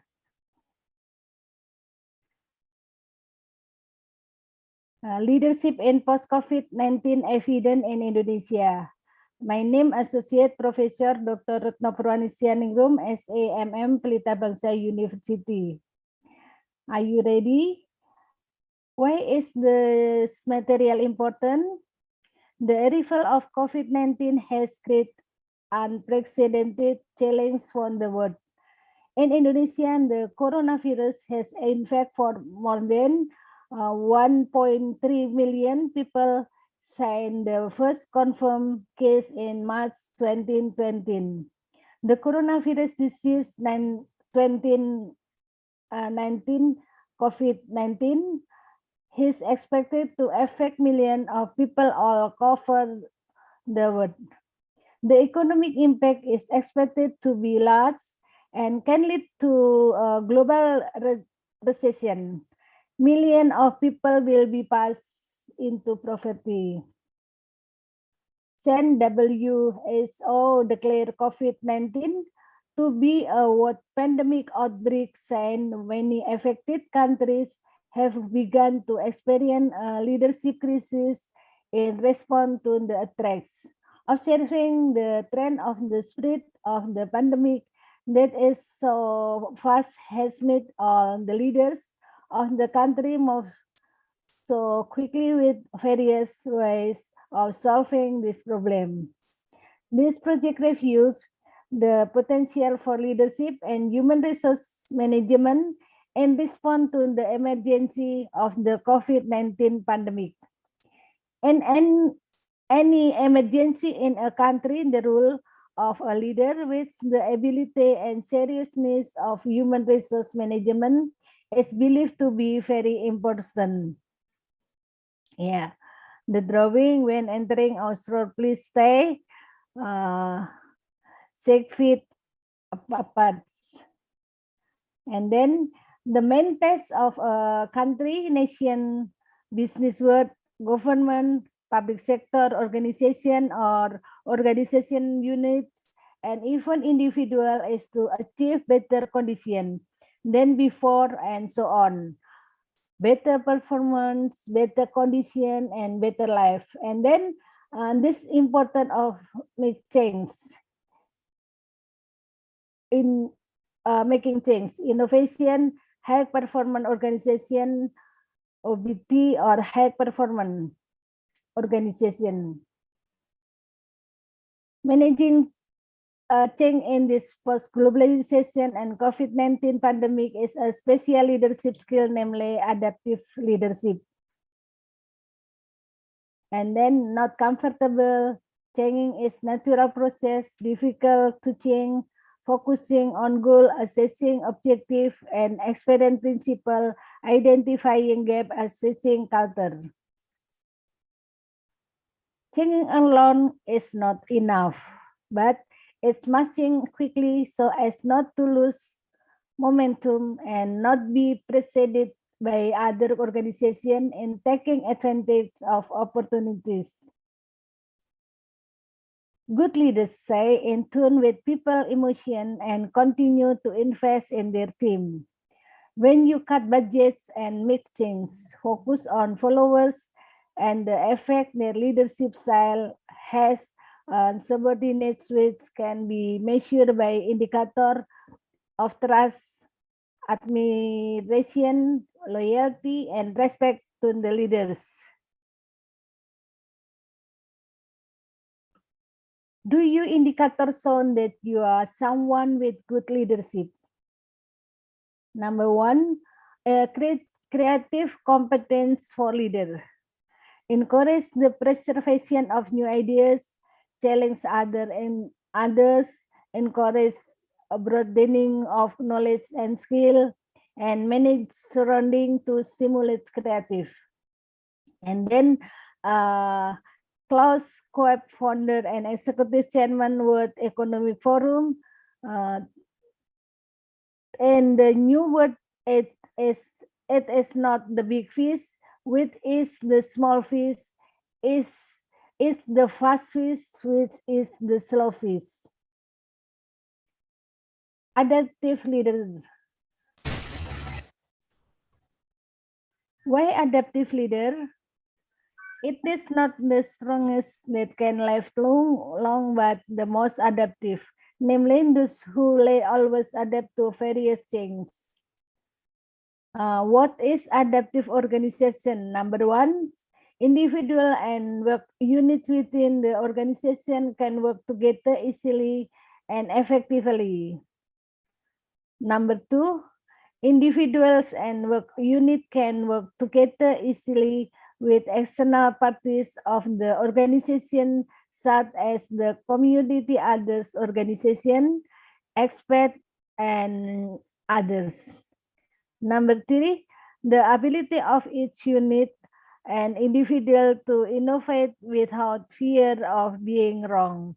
Individual and unit that innovate rewards. The adaptive cooperation, Alvin and Heidi Toffler. Who is an adaptive leader? Public leaders must identify accurately and competently about themselves, the condition and aspiration of the community or the people they lead, the development, complexity, and strategic environmental problems faced in various dimensions of life, as well as the paradigms and system of organization and management in which they play a role.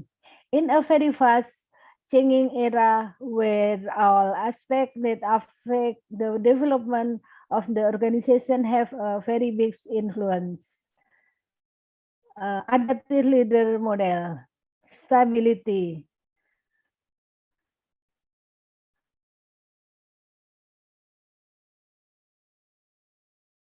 A leader who acts to anticipate change adaptively must be able to create a feeling of needs for change, nurturing awareness of change amongst members in an organization is absolutely the task of the leader. For this reason, leader must be able to identify what is needed to change. What needs to change? Why an organization the least must change? Why it must change? And what consequence will occur for the organization if the organization doesn't respond to this change as challenge the consequence for the organization. Leaders must get the attention of their members through giving people a reason to move out comfort and complexly. Stabilize and sustain change. Yeah. Contribution of ideas by leaders, both from with the organization and from outside the organization, at least revise and finalize to support the change process. Assist member of the organization in identifying hidden opportunities, defining the form of future change based on the requirement point of view of its members, and creating creative and innovative solutions are some of the things that adaptive leader must do. But stabilize and sustain the change. Stabilize and maintain the sustainability of the change in accordance with the times. Develop action step to bring about change. Develop performance measure to evaluate this change. Make adjustment to change in vision and strategy. Reflecting and or generating new thoughts and insights, and challenge of organization member to be open to new challenge will be faced. The same quality does not lead to success. Executive who embrace uncertainty take advantage of an ambiguous and environment are in a prime position to launch new ideas and try new approach and behavior. Strategic leader who invest in forward-looking thinking enable executive to paint a picture of what is possible and kindly attracts people. Engage people heart and minds. Moving to a new level of leadership demands the ability to influence others to achieve what is needed. Executive leadership involves facilitating people through risk and change. Therefore, trust is very important to build vibes. No leader is an island, and growing the power of the network will identify the people who will lead and execute the vision. When executives do not invest in building and maintaining those relationships, there will be a lack of support and commitment to realizing the vision. Adaptive leader. In today's climate, executive must quickly adapt and make decisions when needed. The rate of change continues to increase. Executive must lead with transparency, consistency, take action to create stability in the environment, and continue to provide quality service despite disrupt change. Adaptive leader builds skill to unlock potential in people, mobiles collective wisdom, and lead innovative solution together to drive change. This new type of leader is the catalyst for the real transformation of the disease. How to apply adaptive leadership model? Basic competency of an adaptive leader: observe, interpret, or intervenes. Observe. Adaptive leader must be able to observe the condition that occur in the organization. Interpret. An adaptive leader must be able to translate or interpret the problems. Translating or interpreting is analyzing a problem. There are many methods to solve a problem. An easy and general way can be done with the question method: what, why, when, where, who, and how. Intervenes. The ability of leader to take an action for solving problems. That action consists of how to manage the resources you have, time, sovereignty, policies, budget, and so on. Intervene. The ability of leader to take in an action for solving a problem. That action consists of how to manage the resource you have, time, subordinates,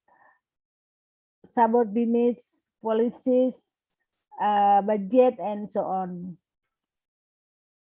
Confidence plays a role in a leadership. When executives understand their strengths and areas for development in a balanced way, they can break through barriers as a challenge, lead their inner critic, and create the right environment to solve problems. Calm in the storm. Executive presence is a vital leadership characteristic that costs nothing but everyone benefits. When an executive comes from a place of inner clarity and confidence, a development from what is most important to you. Dive deeper. Executives need to know who they are, their strengths, passion, and areas of the development which are the basic pillars. The I can do anything mantra doesn't work in the world of executive leadership. Buying the delusion that you can do anything is a false economic. In contrast, the 3090 feedbacks process open the door to exploring how others experience you can on your leadership ability. Before a behavior profiling tools such as extended this will also provide insight into how you naturally connect, creating opportunities to adapt your thinking and behavior to be more productive, rewarding your motivator, strength, and areas of development, and also enhance open conversation within the team in terms of how effectively communication flow ups and down the organization and create a platform for understanding and reshaping the organization culture. Invest in executive coaching. The first 90 days of executive transition are critical. Engaging an executive coach can unlock a leader's potential to maximize overall performance and key profitability. By investing in executive training, you can build your skill strategic plan to ensure growth and a bright future path. Successful leader continually improve, and develop their skill and are committed to having a safe place to grow, learn, and be challenged. Thank you. Hopefully the participant of this international conference can become adaptive leaders who are able to survive and even increase the productivity of the teams, even the condition of the COVID-19 pandemic that is currently occurring in Indonesia. Thank you, Ms. Dila. Thank you, Ibu Retno, for the insightful presentation.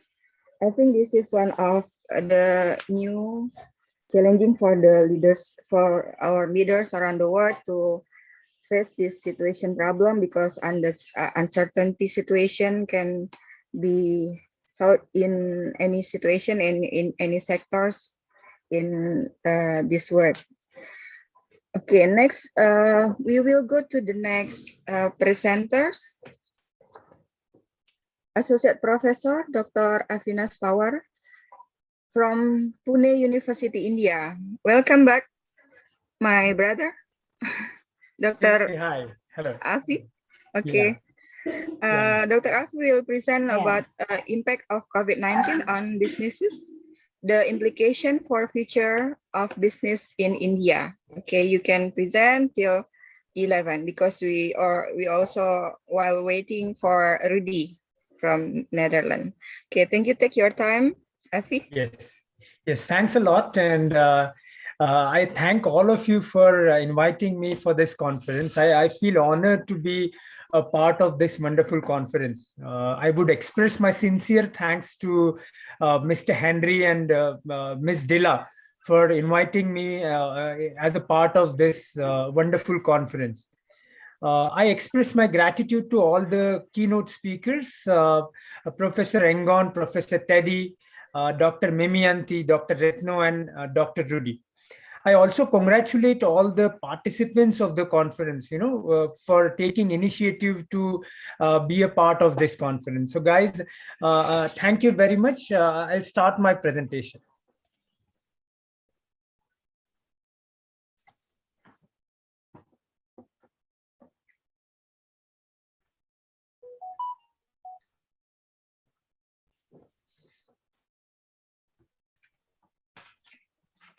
Can you see my presentation? Yes. Am I audible to all of you? Yes. Yeah, Is it great. clear?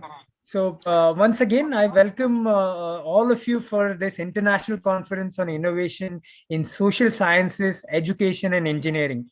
I think Professor Henry and Dila has taken a lot of initiatives, and they have worked hard to make this conference very successful in today's time. So I appreciate the efforts of all of you. And to begin with, guys, today I'm going to talk on impact of COVID-19 on businesses. Basically, I'll be explaining how COVID-19 has affected the business. And I'll be sharing some of the insights from India, what happened, especially in terms of economy, growth, impact on small businesses, impact on revenues of different businesses. So I'll be discussing on all those aspects. As guys, the theme of the conference is a role of multidisciplinary studies and innovations in facing the complexity of globalization and impact of the post-COVID-19 pandemic. So I think this is the most relevant theme in the today's time, and we all are facing these challenges every day. So I feel as a management teacher or as a professor, I think we all should work upon how to make this transformation successful. We have faced COVID-19, but today we want to come out of it. We want to emerge as a better leader, better country, better as a business in the future. So I would like to start my session with the introduction to what has happened during the times of COVID. There were many challenges which were faced by a lot of countries. And apart from the health challenges, I think every country faced a lot of health issues, and there were a lot of strains on healthcare systems. But majorly there was a shock for the economies and businesses, all across the globe. And it has majorly affected, to the developing countries like India, Indonesia, who have upgrowing businesses over the period of time. So I think that was the, I would say, a shock to the economy and business. It has also triggered a deeper recession than any global financial crisis. Our world has seen a lot of financial crisis and a lot of recessions, but I think the COVID-19 has created a bigger impact than all those financial crises. And the world is now amid the greatest economic disruption since the Second World War. So this has also been, one of the, I would say, biggest impact of COVID-19 on the entire world. Trade impact of COVID-19 for India estimated about $348 million. This was according to the UN report. So not just in terms of economy, but India has also been affected due to the loss of lives of many people, loss of jobs of many people. And it has also impacted a lot of people regarding their social security. The coronavirus pandemic is a serious global concern and impacted on the world economy and business. There is no doubt that this crisis caused many problems, but it also creates many opportunities for innovation and development, I think, which accelerate efforts to raise our country.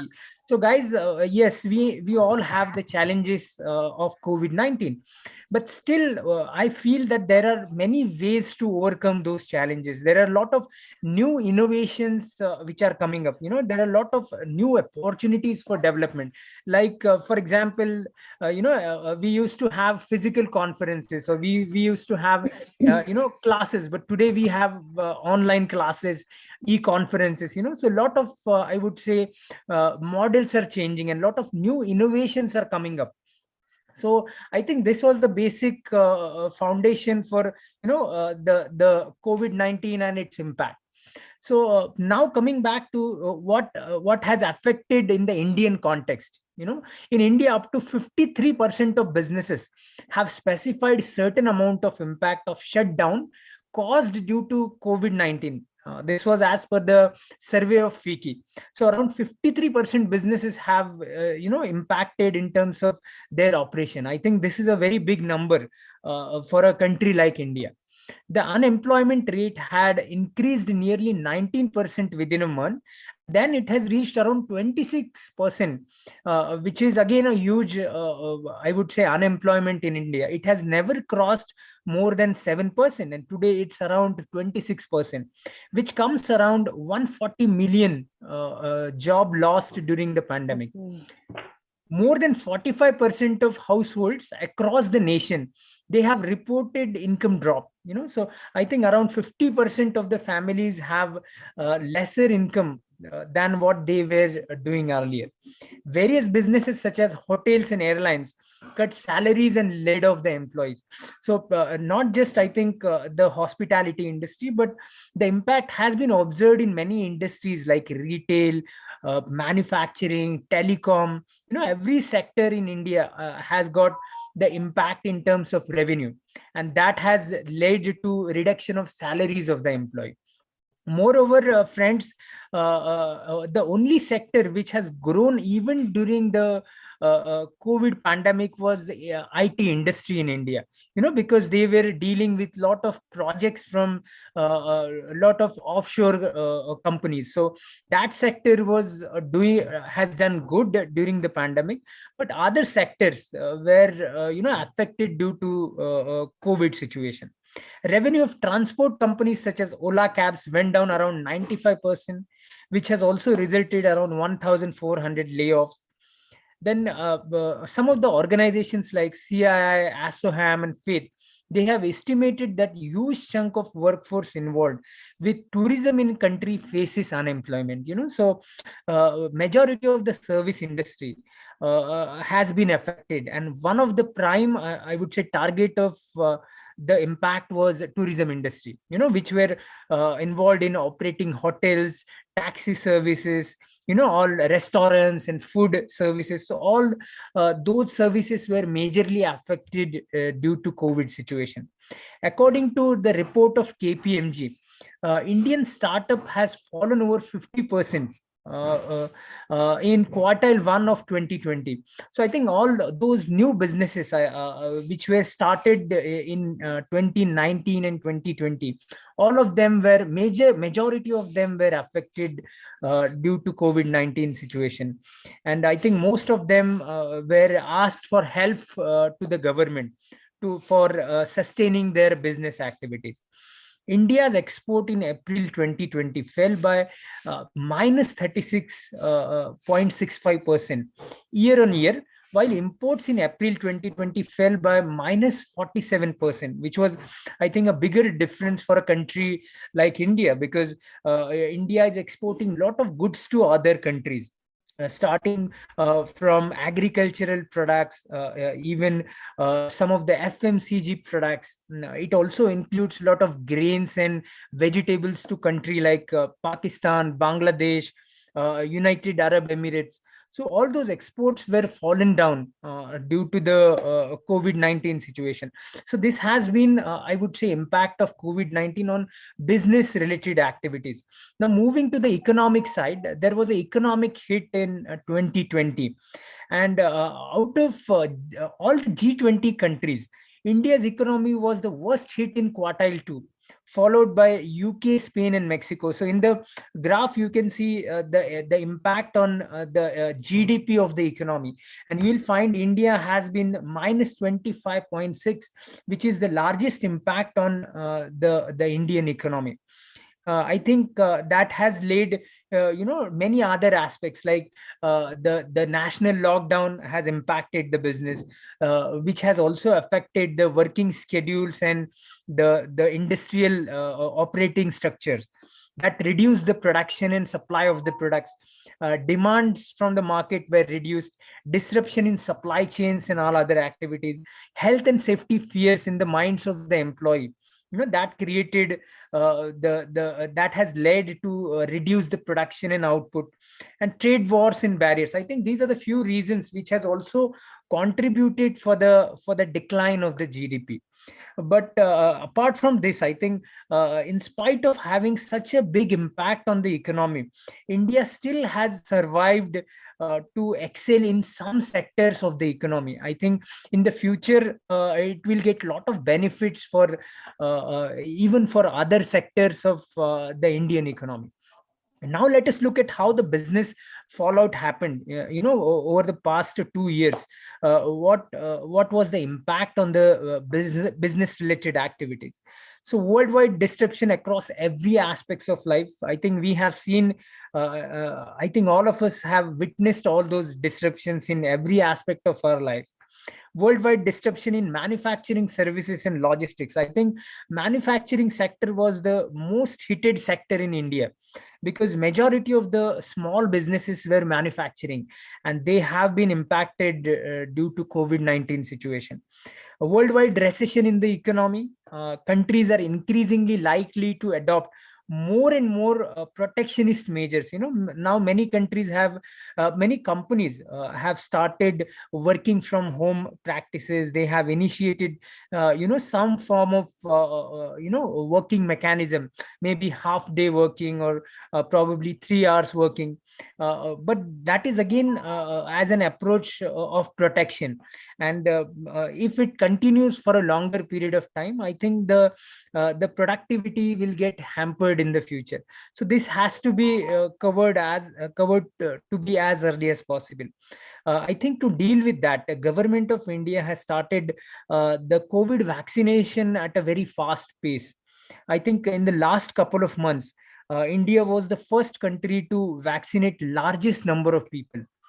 So such initiatives are also taken from the government side to reduce the impact on the manufacturing sector. It has also led to some of the unprecedented order cancellations, around 25%. So many businesses have stopped order due to the COVID-19 situation. That has also piled up a lot of inventory in the firms, and a lot of investments were made into manufacturing those products. So I think that was also a gray area in the business activities.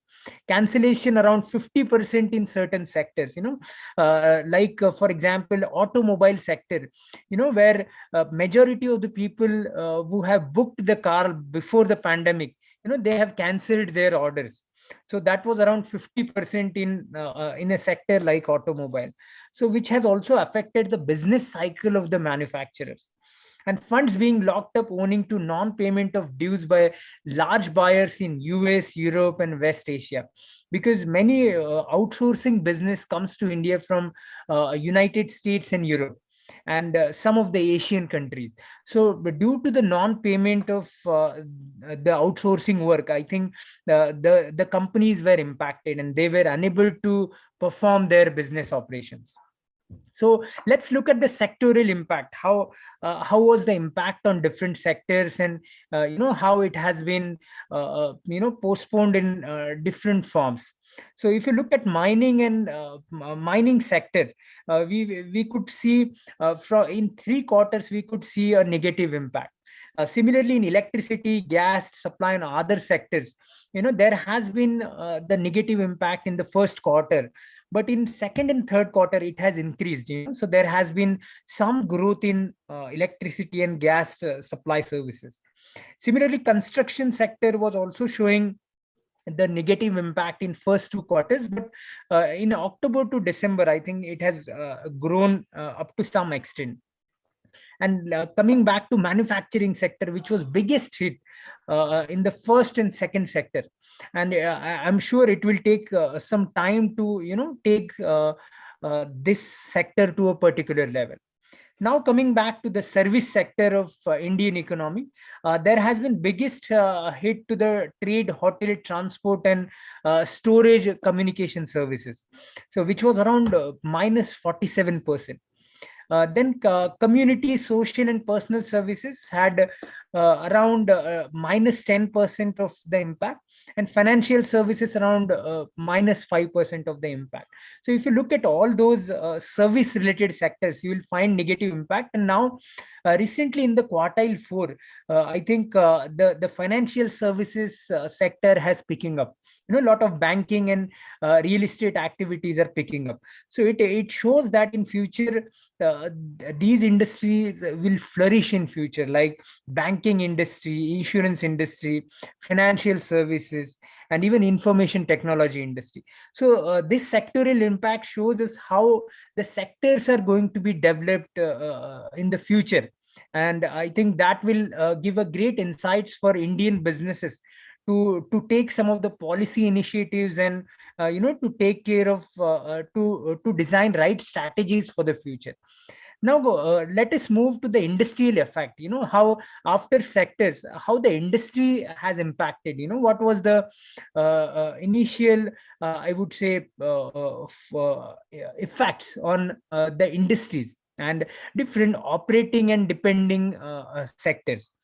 The most affected sector includes instruments, machineries, automotive, and communication equipments, because majority of the bigger manufacturers, they are dependent on small and medium businesses, who are supplying some form of material to the bigger manufacturers.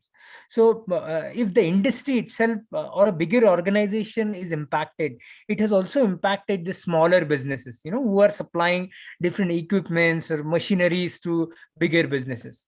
Among the most affected economies are the European Union. They had an impact around 15.6 billion. United States, they had an impact of around 5.8 billion. Japan around 5.2 billion, South Korea around 3.8 billion, Taiwan and China around 2.6 billion, Vietnam around 2.3 billion. So these are the some statistics which shows us the economical impact on different economies around the world.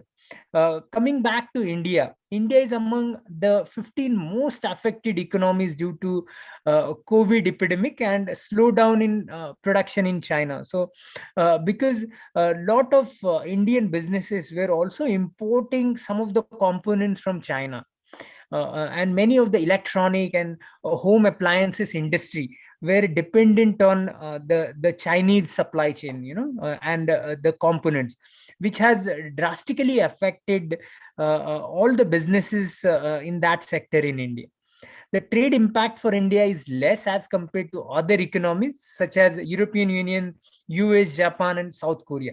So the major difference, if you could see, that India has a very, I would say, largest economic downturn, but still the trade impact was lesser than other countries. It is because of the skill sets which were developed by the industries in India. So in spite of having larger economic impact, all the trades were, fairly operating their businesses. Now coming back to other firm which has, developed during COVID-19. I think all of us know about e-business or electronic business.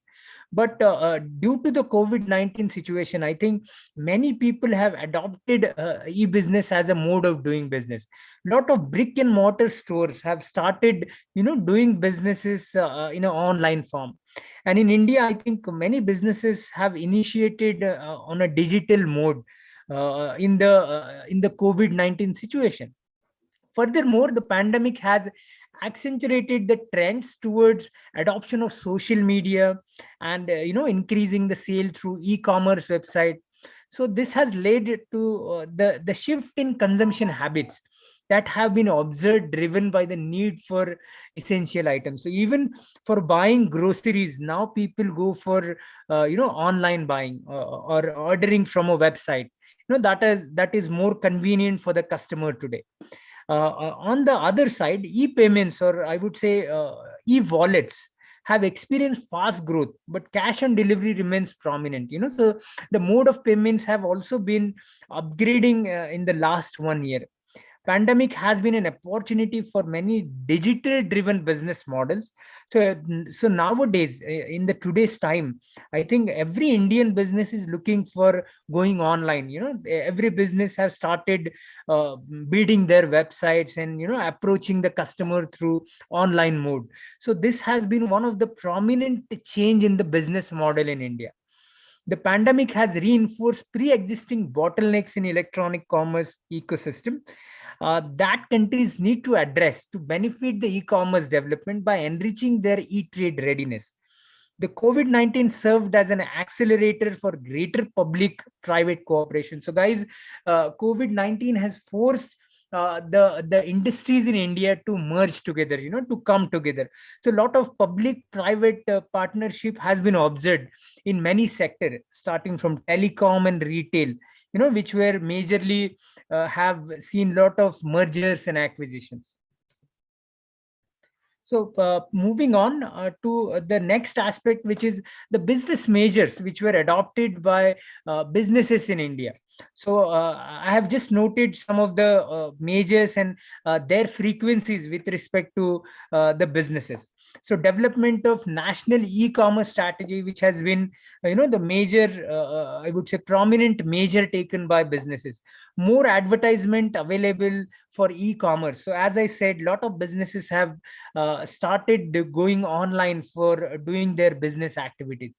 A lot of businesses have also taken measures for skill development of the employees, because in an earlier time, people were not much trained for the internet businesses, or I would say the information technology awareness was lower. But to increase that, a lot of companies have started skill training programs. Then reduced e-payment cost. A lot of e-wallets were available and the e-payment cost were reduced.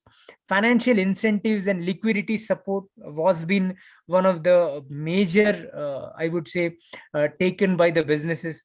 Cheaper internet access, maintenance of logistics operation, a new e-commerce marketplace for essential items, new digital health and education solution, new logistics services by private operators. So these are the measures which were taken by Indian businesses.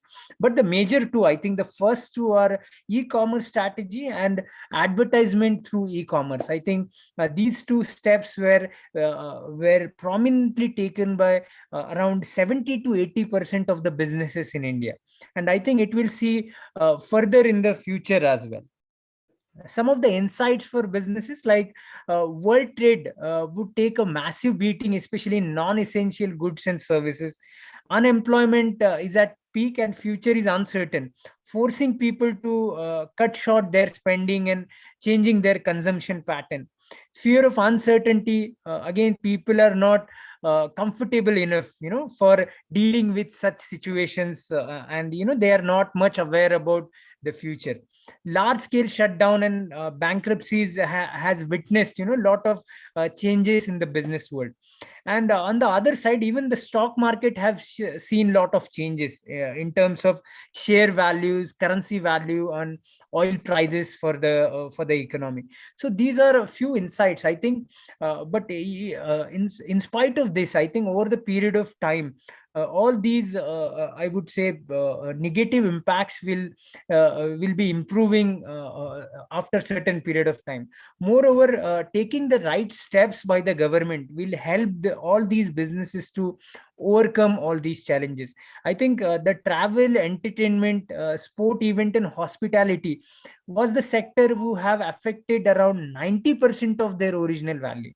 All the hotels were closed, all the entertainment avenues were closed, all the outdoor events were closed. So I think this sector has got the biggest hit. And to deal with that, the government of India have taken initiative to support these sectors with the funding, and then to make sure that these businesses will sustain in the future. Countries exporting finished manufacturing goods with established export markets are likely to wade through current environment. Those like India that are dependent on intermediate and agricultural export and are on lookout to tap new markets are likely to find the going tougher. So doing export has been challenging during the time of COVID, but now India has adopted some of their business models, and they have reassigned their priorities of export. I think in the future, again, the business will be on the front line for exporting. Now, what are the future opportunities for Indian businesses as an outcome of my study for COVID-19 and businesses? India can benefit from the current crisis through strategic planning and response. It already has a large domestic market, favorable demography, huge population, and availability of labor. I think India is the country who is mostly qualified in English language, so we have all the resources and a good domestic market. So I think that will be a good future for the businesses. India would need to be very fast in creating conducive environment for the multinationals. Some of the special economic zones have been available for new investors. So India would like to attract more investors from other countries, because a lot of companies are looking for investment opportunities other than China.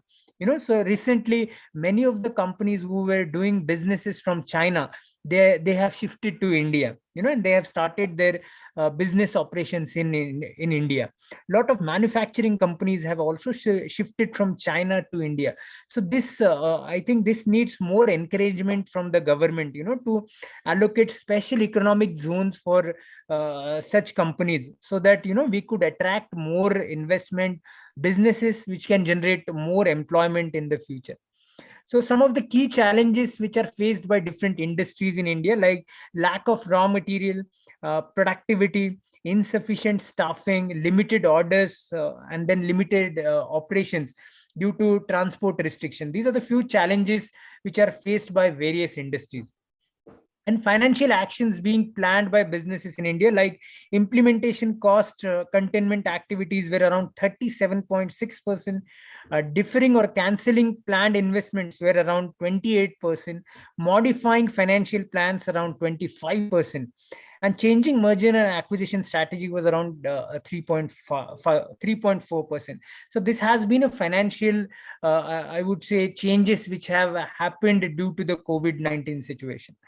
So what are the lessons for businesses? I think after going through the entire presentation, I think the global pandemic is common, but have varying responses for different sectors.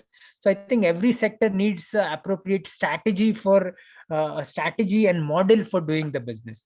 Business integration along with the coordinated response, because business doesn't work only by one intermediary. It might need support from other intermediaries.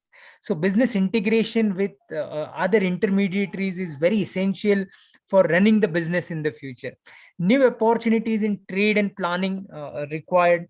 Regional synchronization is highly required after COVID-19 to make business more sustainable in the today's economy. Need for quick and strict response to businesses, social distancing, hygiene, mask, temperature testing, quarantine, all these seems to work. And I think that will continue for the next 1 or 2 years. Technology, digitalization has immensely important in new normal. So today, every business have started adopting new technologies for their business operations. And then sooner or later, we will see relaxation in lockdowns, and then reciprocal measures were taken, to boost the business operations.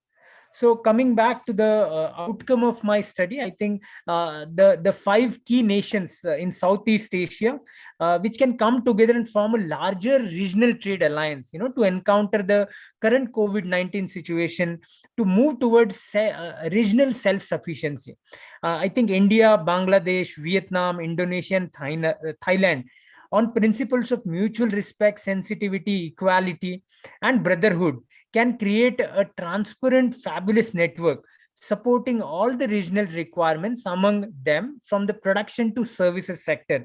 And they can collectively, take on the might of China, be it trade, manufacturing, R&D, or any other service. So I think if we all can come together, we can become a better economy. We could help each other's business. We could, grow our economies together.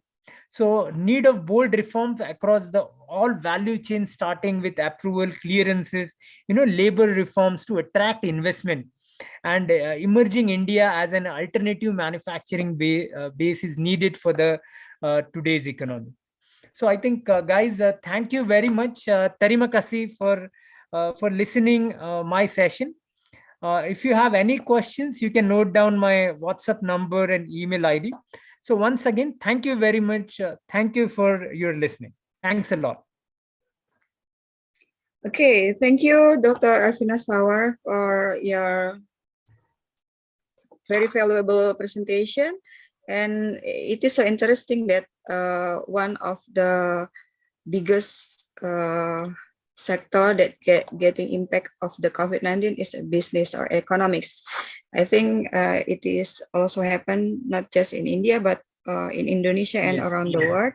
Sure, and this is our homework to, I think, like give recommendation to the government from our research or perspective to try to tackle this situation.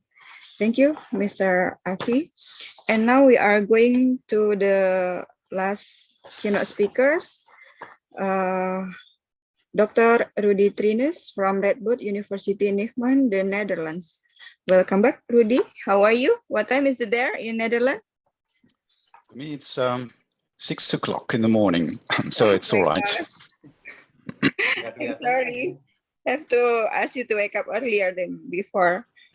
Okay, Rudy will present the role of universities and importance of social sciences, arts, and humanities in the post-COVID era.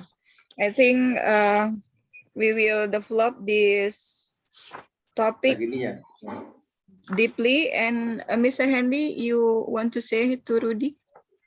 Okay. Goedemorgen, brother. Ja, goedemorgen. Goedemorgen. Ja, ik ben Henry. Ben Oost-St. Ik zie het. En bedankt voor de uitnodiging. Ja. Hij is grafische ontwerper van deze conferentie. Ik heb het gezien. Ja, heel mooi. Het zag er mooi uit. Oké. Dankjewel. Tot ziens. Oh, tot ziens. Tot ziens. You can speak in Bahasa. Some of them. No, I will do it in English. Yeah. I think you have to translate what were you talking about, Mr. Rudy, right? Because we couldn't understand this language. Okay, Rudy. Now your turn, and please take your time. Can I share my screen for a presentation? Sure. Here we are. Can you see the screen? Not yet. Yeah, okay.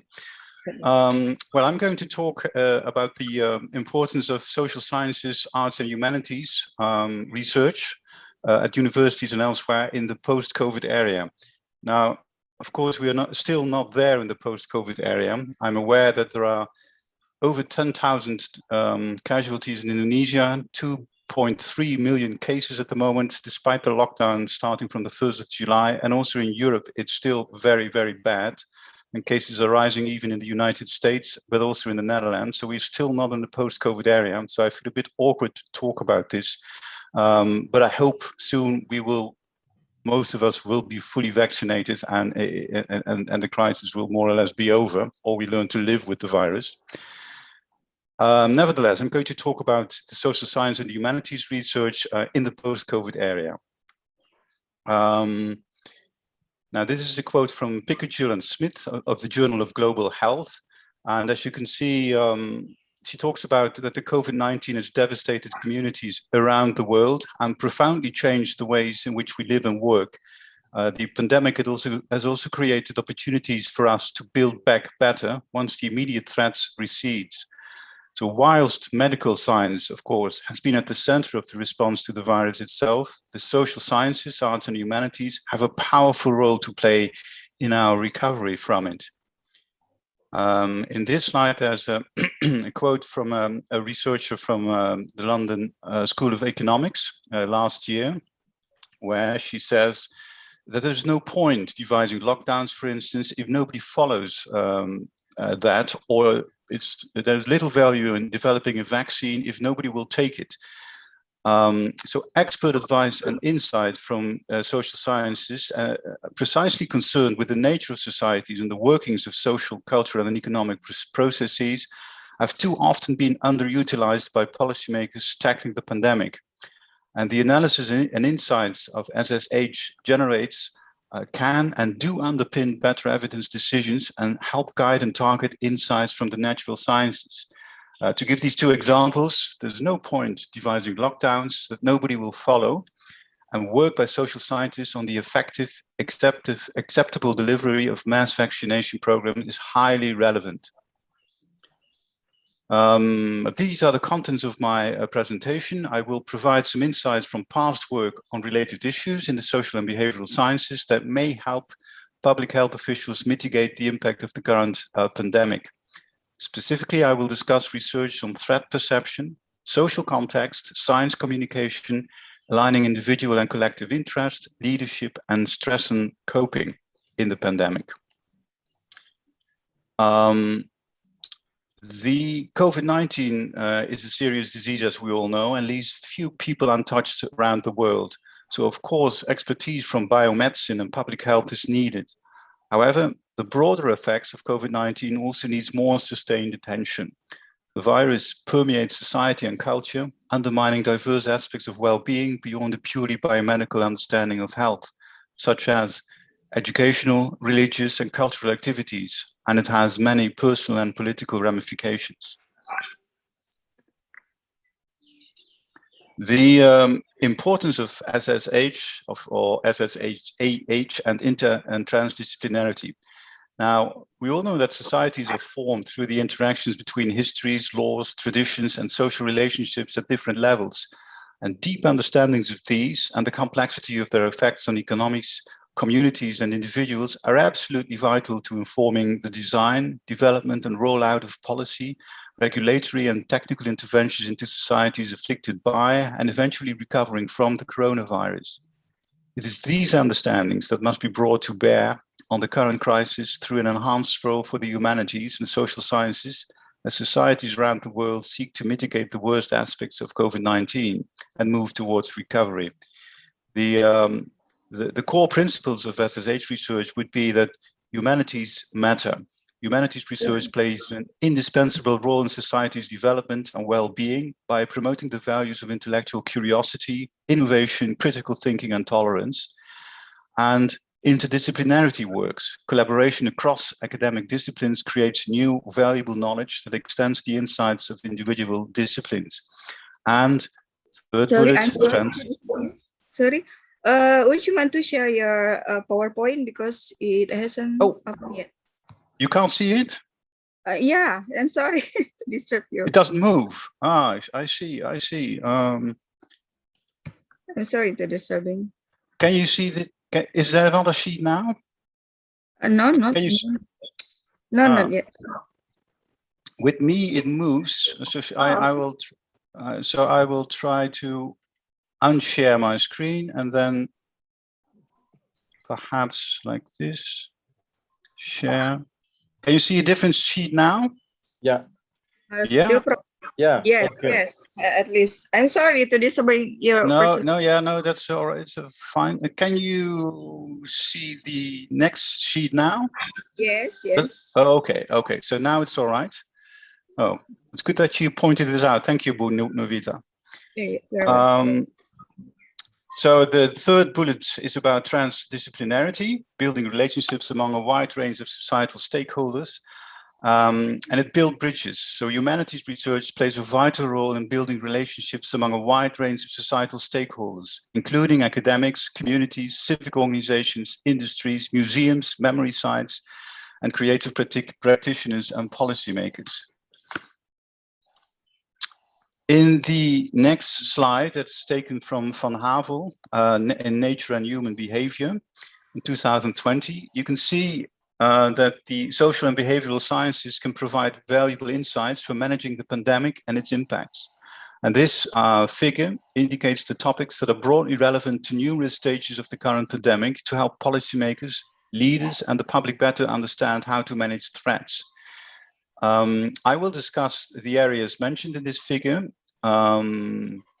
So it's about effective leadership, and for each area, I will highlight some relevant insights and discuss implications for policymakers, leaders, and the public, and note areas for future SSH research. So I will start with the threat perception as one of the topics for SSH research in the post-COVID area. Now, threat is the first thing. One of the central emotional responses during a pandemic is fear. Appealing to fear leads people to change their behavior if they feel capable of dealing with a threat, but it leads to defensive reactions when they feel helpless to act. Another challenge is that people often exhibit an optimism bias, the belief that bad things are less likely to befall oneself than others. And this can also lead people to underestimate their likelihood of contracting a disease and to therefore ignore public health warnings. The second thing is emotion and risk perception. Sound health decisions depend on accurate perceptions of the costs and benefits of certain choices for oneself and for society. As negative emotions increase, people may rely on negative information about COVID-19 more than on other information to make decisions. And research is needed to determine whether a more positive frame of mind could educate the public and relieve negative emotions whilst increasing public health behaviors. And the third bullet is prejudice and discrimination. The experience of fear and threat has ramifications for how they feel about and react to others, in particular outgroups. Greater fear and perceived threat are associated with greater intolerance and punitive attitudes towards outgroups. And disease threat can give rise to discrimination and violence against stigmatized or scapegoated groups. Conversely, a global pandemic may also create opportunities to reduce religious and ethnic prejudice. And this could facilitate reorganization of previously considered outgroups and in-groups into a single community with a common destiny. And this, of course, can foster further international cooperation. The last bullet on this slide is about disaster and panic. People panic, especially when in crowds. And this idea has been used to explain responses to the current COVID-19 outbreak, most commonly in relation to the notion of panic buying. However, cooperation and orderly norm-governed behavior are common across a range of emergencies and disasters. And there are many instances where people display remarkable altruism. There is already evidence that mutual aid groups among the public have become widespread in response to COVID-19. However, the use of the notion of panic can be actively harmful. News stories that employ the language of panic often create the very phenomenon that they purport to condemn. And they can foster the very individualism and competitiveness that turn sensible preparations into dysfunctional stockpiling and undermine the sense of collective purpose which facilitates people supporting one another during an emergency. The next topic possible for SSH research is the social context. Slowing viral transmission during pandemics requires significant shifts in behavior, and aspects of the social context, such as social norms, social inequality, culture, and polarization, may help decision makers identify risk factors and effectively intervene. As social norms, the first bullet on this slide, people behavior is influenced by social norms, and changing behaviors by correcting misperceptions can be achieved by public messages reinforcing positive norms. And social networks can amplify the spread of behaviors that are both harmful and beneficial during the pandemic. We may leverage the impact of any behavior change effort by targeting well-connected individuals and making their behavior change visible and salient to others. Social inequality, second bullet on this slide. Inequalities in access to resources affect not only who is at greatest risk of infection, but also who is able to adopt recommendations to slow the spread of the disease.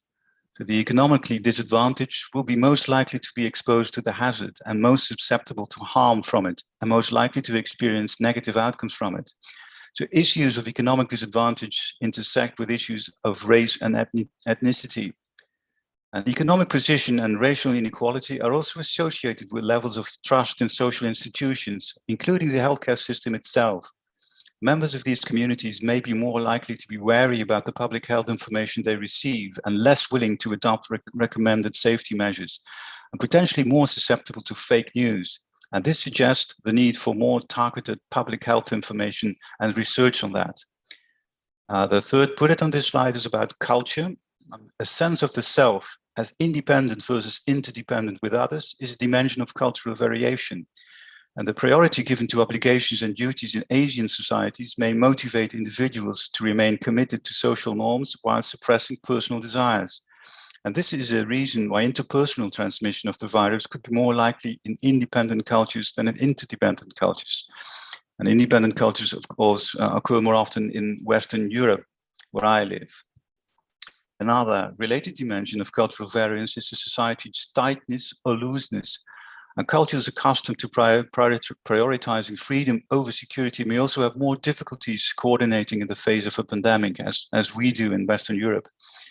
The cumulative evidence here suggests that very different strategies might be called for in varying cultural contexts in the fight against COVID-19.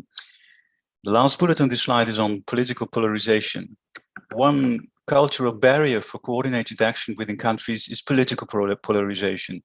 And the decrease in in-person contact due to COVID-19 may reduce cross-partisan interactions and information sharing. However, there are steps that could reduce polarization. First, the pandemic fosters a sense of shared fate. And secondly, a growing body of research work shows that misperceptions underlie polarization. Therefore, it is likely important to combat misinformation that could generate partisan-motivated reasoning and inaccurate beliefs. And finally, leaders can highlight bipartisan support for COVID-19 related measures. Now, science communication is, of course, also very important in post-COVID research. The information environment around the pandemic underscores the importance of effective science communication. The COVID-19 pandemic has seen a rise in conspiracy theories, fake news, and misinformation. In this context, it is hard for the public to distinguish scientific evidence and facts from less reliable resources of information. On conspiracy theories, they emerged shortly after the first news of COVID-19 and have continued to persist. People are more drawn to conspiracy theories when important psychological needs are frustrated. Thus, conspiracy theories may gain more traction as COVID-19 spreads and more people isolate themselves. And these conspiracy theories, of course, can have harmful consequences. Believing conspiracy theories has been linked to vaccine hesitancy, and conspiracy beliefs may also fuel hostility towards groups seen as responsible for the virus. Fake news and misinformation. Fake news about COVID-19 has proliferated widely on social media with potentially dangerous consequences. Emerging research is using social science to understand and counter the spread of fake news, and to effectively counter fake news about COVID-19 around the world, governments and social media companies must rigorously develop and test their interventions. Persuasion, the third bullet on this slide. Decades of research has found that sources perceived as credible are more persuasive. The credibility of sources stems from how trustworthy and expert they are perceived to be. Therefore, finding credible sources for different audiences who are able to share public health messages might prove effective. This slide is about individual and collective interest. The behavior of individuals living in communities is regulated by moral norms and values, and research on morality and cooperation can encourage pro-social behaviors by individuals and groups. Now, the first bullet is about zero-sum thinking. People often default to thinking that someone else's gain, especially someone from a competing group, necessitates a loss to themselves, and vice versa. So zero-sum thinking fits uneasily with this non-zero-sum nature of pandemic infection, where someone else's infection is a threat to oneself and to everyone else. Zero-sum thinking means that while it might be psychologically compelling to hoard protective materials, for instance, sanitizers, masks, and even vaccines, beyond what is necessary, doing so could be self-defeating, as we see now with the Delta variant. Moral decision-making, second bullet. Moral decision-making during a pandemic involves uncertainty. It's not certain whether social interactions will infect others. People may be less willing to make sacrifices for others when the benefits are uncertain. Cooperation within groups, last bullet on this slide. Fighting a global pandemic requires large-scale cooperation. The problem is that, by definition, cooperation requires people to bear an individual cost to benefit other people. And one major question then is how to promote cooperation. And this suggests that leaders and the media can promote cooperation by making these behaviors more observable. And that brings me to a leadership. Crisis like the current pandemic creates an opportunity for leadership across groups of varying levels. families, workplaces, local communities, and nations. A leadership can coordinate individuals and help them avoid the behaviors that are no longer considered socially responsible. Elements in leadership are trust and compliance, first bullet. And during a pandemic, health officials often need to persuade the population to make a number of behavior changes and follow health policies aimed at containment. And trust in institutions and government also plays an important role. So reliable information and public health messages are needed from national leaders and central health officials. Identity leadership, second bullet. Experimental SSH studies clarify what leaders can do to promote trust, leading to cooperation. A priority for leaders is to create a sense of shared social identity among their followers. A large body of research suggests that people tend to prefer leaders who cultivate a sense of we're all in this together. Leaders who are seen as prototypical of the group, one of us, tend to gain greater influence. And the last bullet on this slide is in-group elevation. Elevating the in-group without demeaning the others. Building a strong sense of shared social identity can help coordinate efforts to manage threats and foster in-group commitment and adherence to norms. Leaders can do this, for instance, by being a source of moral elevation. In this way, leaders can function as role models and motivate people to put their own values into action. My last slide is on stress and coping. The pandemic is likely to function as a major stressor, and it is doing that at the very moment, especially in terms of chronic anxiety and economic difficulties. And such effects may be exacerbated by self-isolation policies that can increase social isolation and relationship difficulties. I will consider some strategies to mitigate the virus-linked threats to social connection, intimate relationships, and stresses. Social isolation and connection. Loneliness and social isolation or social distancing worsens the burden of stress and often produce deleterious effects on health. Scholars have identified strategies that could mitigate these outcomes. Thus, for instance, the term social distancing might imply that one needs to cut off meaningful interactions. A useful alternative term might be physical distancing to help highlight the fact that social connection is possible even when people are physically disconnected and separated. That brings me to intimate relations, second bullet. The social effects of the pandemic also extend to the inside of our homes, where many people find themselves in sudden forced proximity and with their immediate family.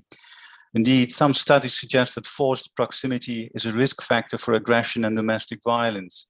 One factor underlying success is for individuals to calibrate their expectations to the circumstances. And that brings me to the last bullet, healthy mindsets. In the face of a global pandemic, avoiding stress altogether is simply not an option. And preliminary research suggests that mindsets about stress can be changed with short and targeted interventions. And research is needed to see if adopting these mindsets can help some people harness the stress during a pandemic for positive growth. Let me wrap up with some conclusions. Many of the questions that policymakers at local, national, and global levels are dealing with in relation to COVID-19 have significant social, economic, and ethical dimensions. What, for instance, are both the immediate and longer-lasting implications of different exit strategies to stay-at-home mandates?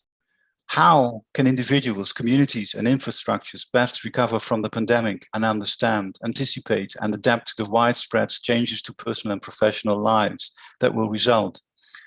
And how can societies learn the lessons that will help us mitigate the effect of future pandemics and become fairer, more progressive, more equitable, and more sustainable? So these questions demand close governmental collaboration and consultation with humanities and social scientific experts who have much to say and more to offer. At an international level, organizations like the World Health Organization engages already closely with such experts. Ethics scholars especially have informed various reports and briefings with the World Health Organization Working Group on Ethics and COVID-19, representing one key source of advice and expertise. And at an early point in the pandemic, the World Health Organization has convened an international COVID-19 social science working group.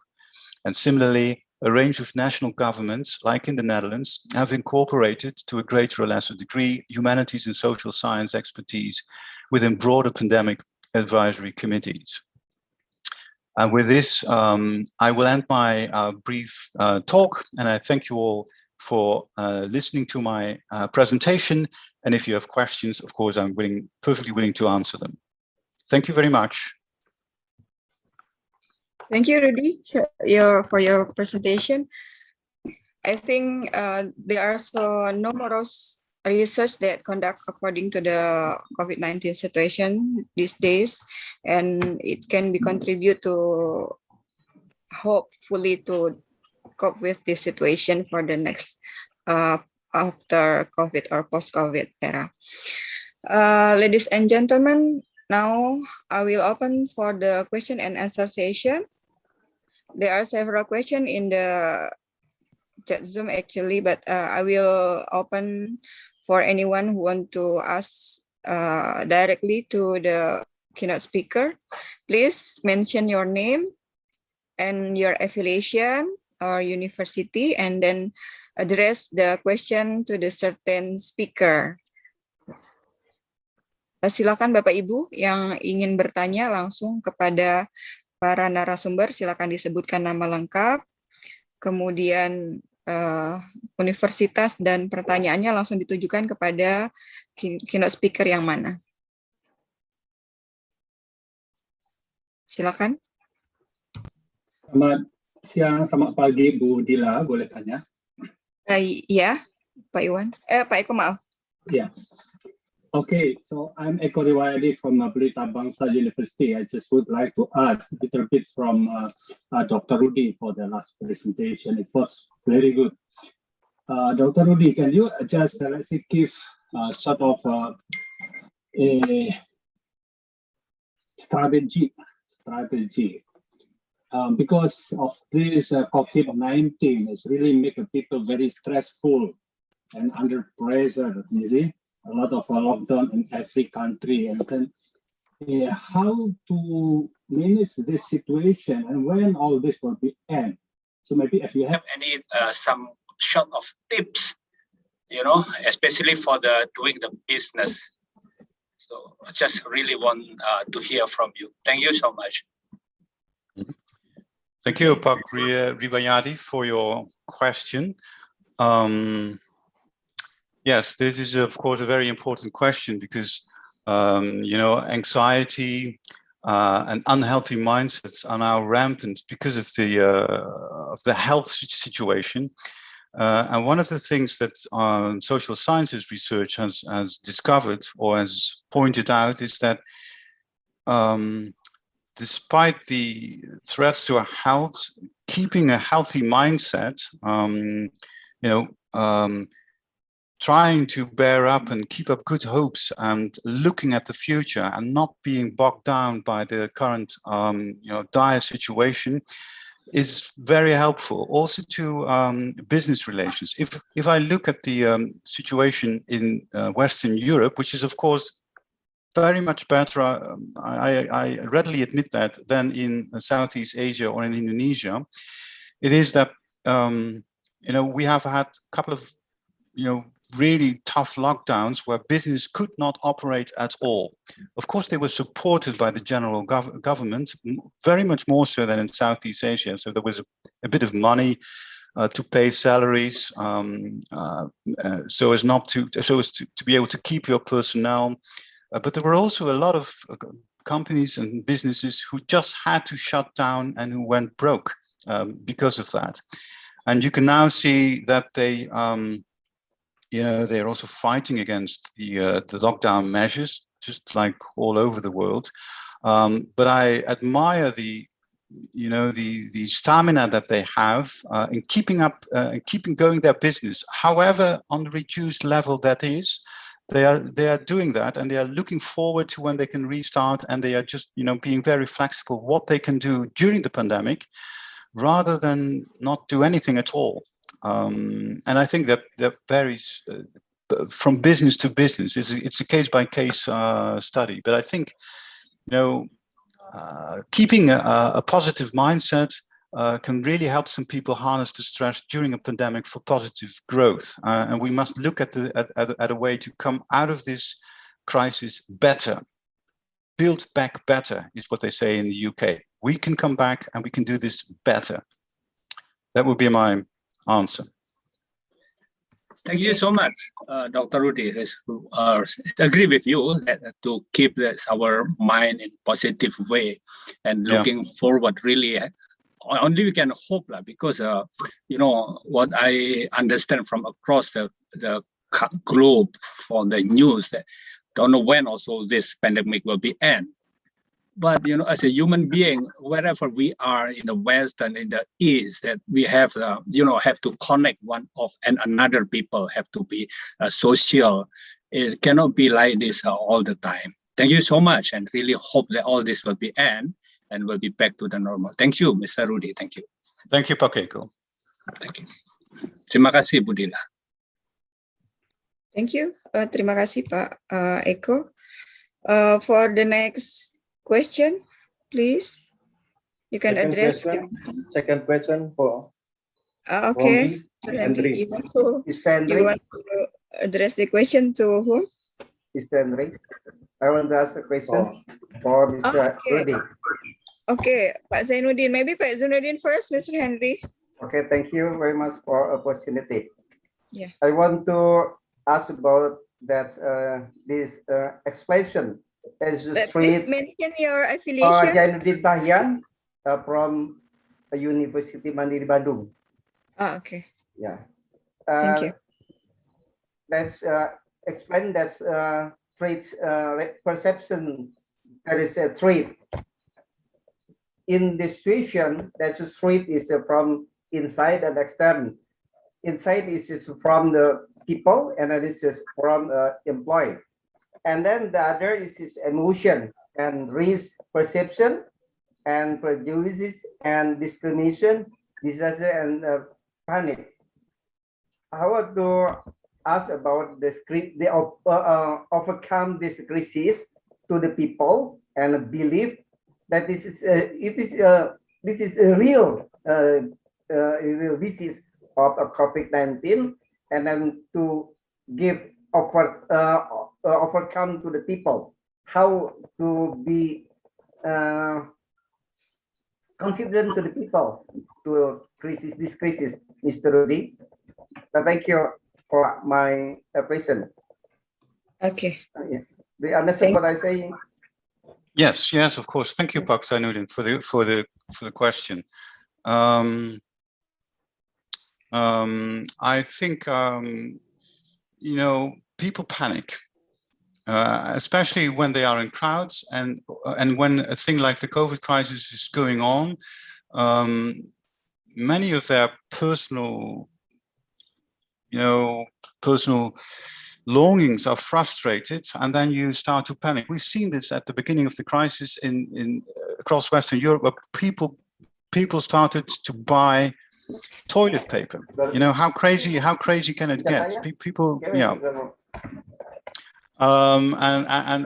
that was just a panic reaction, because what's the use of having your whole house full of toilet paper in a crisis like this? But it happened. But it also happened with business across Western Europe. And what you could see is that people who were hit in their business, they try to deny that there was anything the case at all. So this was what I talked about, misinformation and conspiracy theories. Also in the Netherlands, you have a fairly large group who think there is no virus. There's absolutely no virus. And you don't need to get vaccinated because there's nothing out there, despite the fact that we have every day there are almost 5,000 cases in the Netherlands, and people are still dying from the virus. But of course, it's understandable, because if you have to accept that something is really very wrong, you tend to panic. And if you panic, that can have very negative effects. Also, especially if you are in charge of a business or a company, or doing research at a university like I do. So there is a thing of striking a balance between being worried, which is a positive thing because then you're very alert, or panicking, which is the other end of the scale. It's an extreme. So again, it's trying to stay in a healthy mindset, to strike a balance between being worried, being anxious, and overreacting in terms of panic or just giving up hope, that sort of thing. And I think more SSH research in this could really help the policymakers to devise policies and interventions in the public life, as we see that now across the world, where businesses have been locked down or closed, or people don't get money or have to go out on the street to earn their livings and that sort of thing. So I think SSH research in this would be very good, a good thing for the future pandemics, because there will be other pandemics. I hope that's goes some way in the direction of an answer to your question. Thank you for that. Thank you, Mr. Rudy. Thank you, Rudy. Thank you, Pak Zainuddin. For the next question, please. Yeah. Before I read the question in chat Zoom. Okay, Mr. Henry. Okay, I want ask to Professor Ngon.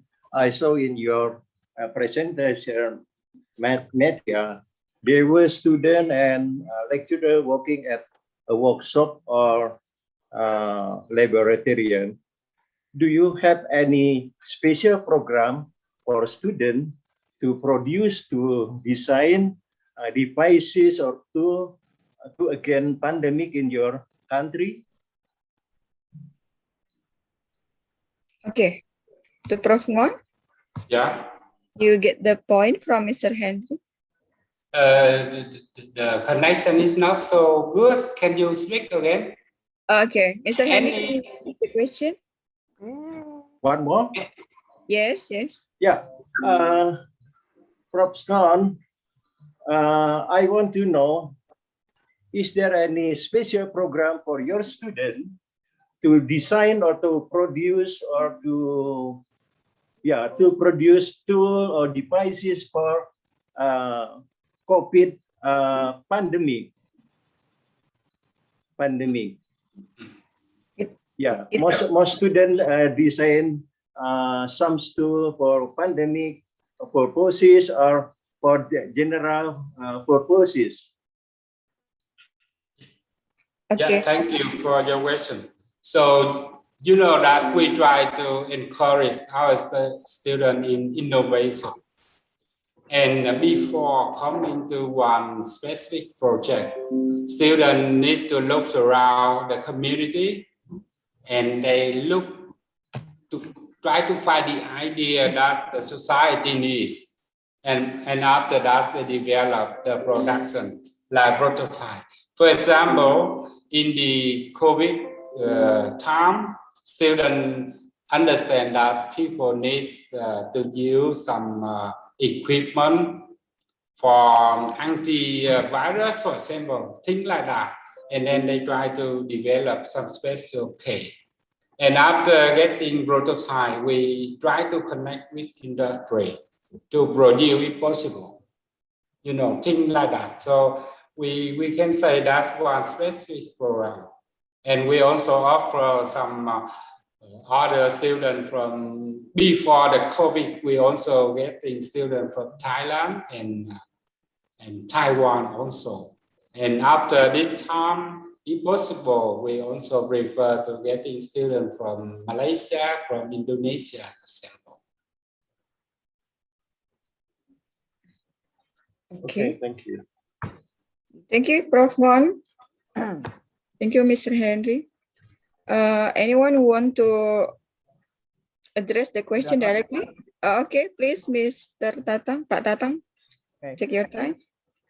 Thank you, moderator. Ms. Bila, I'm Tatang Sudrajat from University of Sangga-Buana, Bandung. To Dr. Retno, first to Dr. Retno, I think if we discuss about public leaders, the grand problem in Indonesian case is poor in consistency. Poor in consistency in meaning that difference of what leaders speak today and what they do day to day in political and governmental decision in relation with public interest. What your opinion about that? Second, to Dr. Rudy, concerning about research topics. One is in social science, art, and humanities is political polarization. So in Indonesian case today, I think I agree with your opinions. And in reality, political polarization especially in pandemic case, yeah, maybe it tradition and continue in political competition in presidential election 2 years ago. Yeah, I think polarization is so in social media, yeah, between supporter from in relation with 2 years ago in presidential election. What's your opinion, Dr. Rudy? Thanks. Thank you, Pak Tatang. For the first question addressed to Ibu Retno, it is about the consistency between statement and action, right, Pak Tatang, from our leaders. Ibu Retno, ini Ibu, konsistensi antara pernyataan sama tindakan pemimpin kita ini yang kadang beda-beda, mendapatkan kepercayaan publik. Okay, maybe not only leaders in Indonesia, but like that, but we as Indonesian people must be support the leaders in Indonesia for Indonesia to progress, but and prioritize welfare of the people. Maybe please we support leadership public in Indonesia. Okay, thank you, Mr. Tatang. Okay, thank you. For the second question, Rudy. Thank you, Pak Tatang, for this question. I think this is a very topical question at the moment. If you on political polarization, and also I would like to chip in on what Dr. Retno said.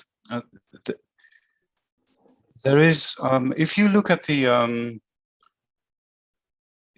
United States of America, and you've seen that there have been elections, 4 years ago, and Trump was elected there, and there has been a huge discrepancies about what he says and what he does. And that is also the case in other countries. I only read this morning that Boris Johnson, there is an official policy that you have to go into a retreat, self-isolation if you have been in contact with another person. Everybody in the UK has to do that. That's a rule and regulation, no exceptions. And it appears that yesterday he was in contact with someone who has been tested positive for COVID, and he refuses to go into isolation. Now that's a clear discrepancy about what a leader, a very visible person, is doing and what he is saying that other people should be doing. So there seems to be a rule for the top leaders and the general public. And if you do that, you show very bad leadership, and you breach the trust that people will have in the policies and rules and regulations. And the same happened with Trump in the United States. It was highly political, polarized, and it's even now the case that if you take a vaccine, you are in the Democratic camp, and if you refuse a vaccine, you're a good Republican. And of course, taking a vaccine or not has nothing at all to do with politics or with which party you vote for. And I can see that the same thing happens in Indonesia. And the thing that SSH research could do is to disentangle the health problems and the problems in anxiety from a political position, because the virus is not member of any party. It's just a virus which attacks us all. So I think showing leadership, showing that we are all in this together, you as leader or as the president of a large country are no exception. You're exactly the same as the man around the corner leading a small business or a small shop. We're all in the same boat, and we all have to comply with the same rules and regulations and try to circumvent political polarization, however difficult that is in the current society across the globe. Well, that would be my reply.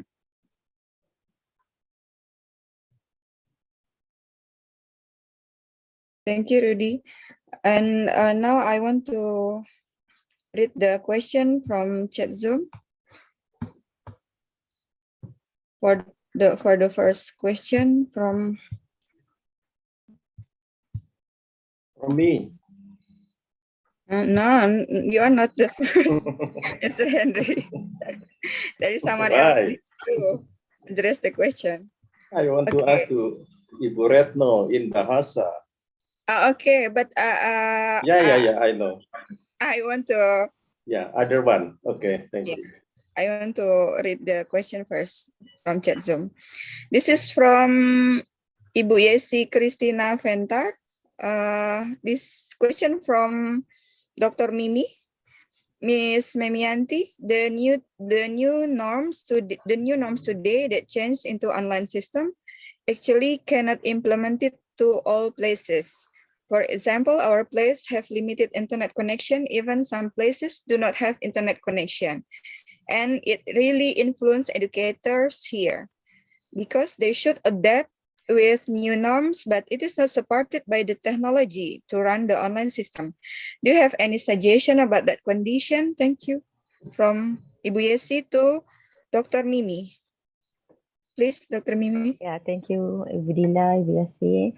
To answer your questions, I'm very loath to quote Malaysia is in the progress of helping the nation. Yeah, why I say this? I forgot to mention that University Technology Mara has 14 campuses throughout Malaysia. 14 campuses throughout Malaysia. So when we're talking about 14 campuses throughout the Malaysia, means that some campus in the city center, yeah, for example, like Shah Alam, Selangor, Kuala Lumpur. But some campus is in the rural area, whereby we have students facing difficulties to get the internet access. Yeah, so we are progressing slowly but surely. Of course, the very important role is a university and government. Yeah. They should be able to provide, I would say, budget allocation to have the internet access. Yeah. So what we do, yeah, in UiTM, because we have 14 campuses throughout Malaysia, university should be the starter point. Yeah, you should, of course, they will have a very good communication with the government to say that what are the challenges facing our students, because we have a huge number of students to be compared with the other university in Malaysia. So we start with the subsidy or incentive given to the student by having a free data. And the second step is that, of course, we ask government to penetrate the rural area, especially we have 14 campuses. Especially for those areas in the rural, try to get, I would say, research or so-called as targeted location to ensure that the internet access can be provided to the community. So if you're aware, in the newspaper, we have students studies at the tree with the specific, we call it in Malay, pepondok, yeah. And we also, if you aware, we also have student studies on the field, because due to the very difficult to get the internet access in Malaysia. But we are progressing well in the sense that Malaysian government trying so much to help the nation. So so far, this is like the third semester. Yeah, we are having learning at home, and our students scattered throughout Malaysia. Yeah, I believe when you're talking about Indonesia, you're a very huge country. But slowly but surely, I think the top management in university should start by communicating to the government how to help university.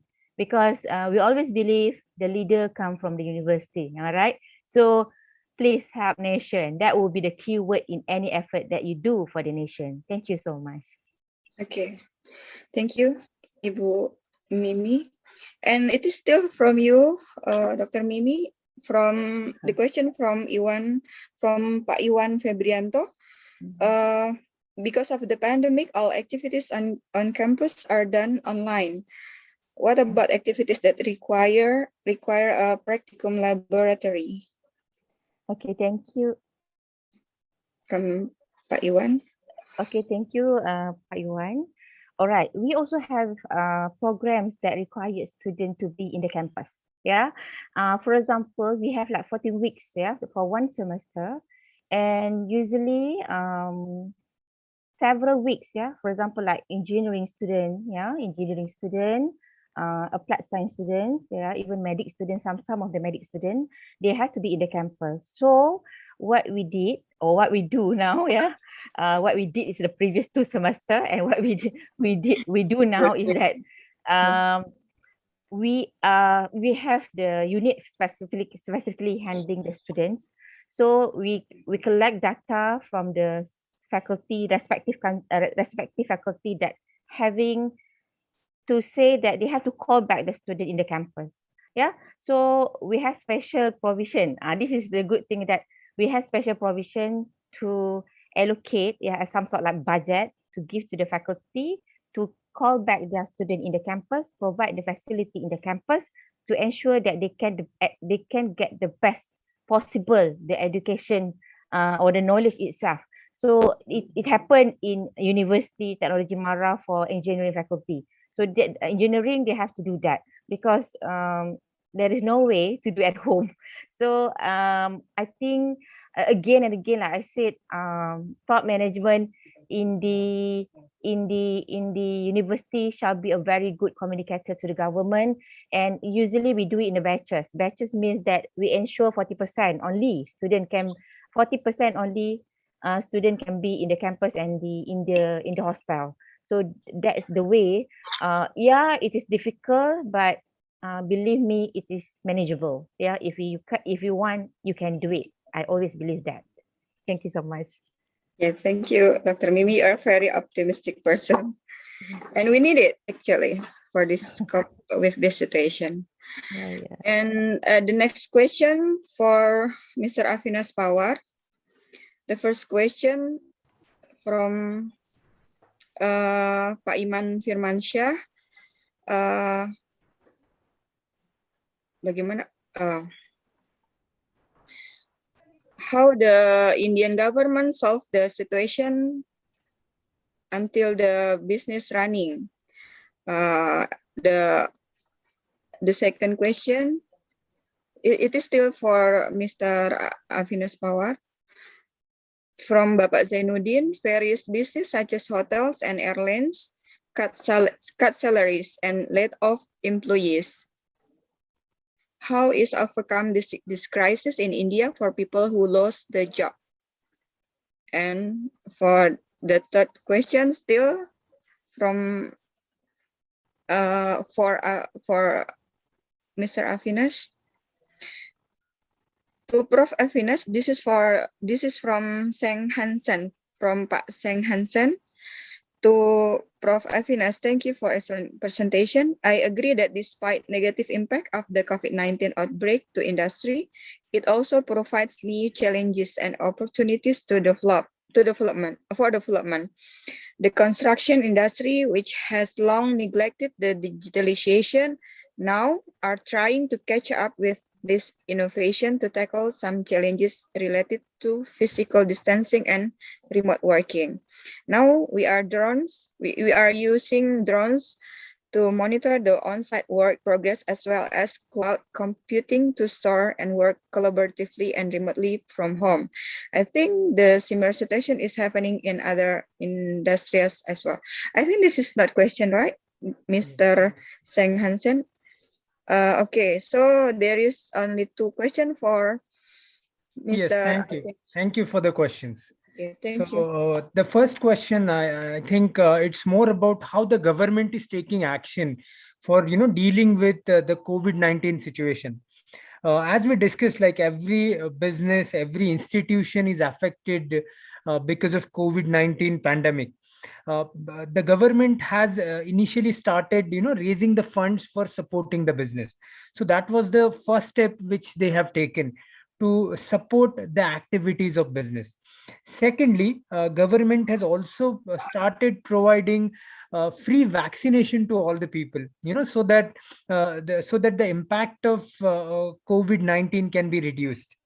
And thirdly, government have also supported for integration of various technologies, like a lot of IT companies in India.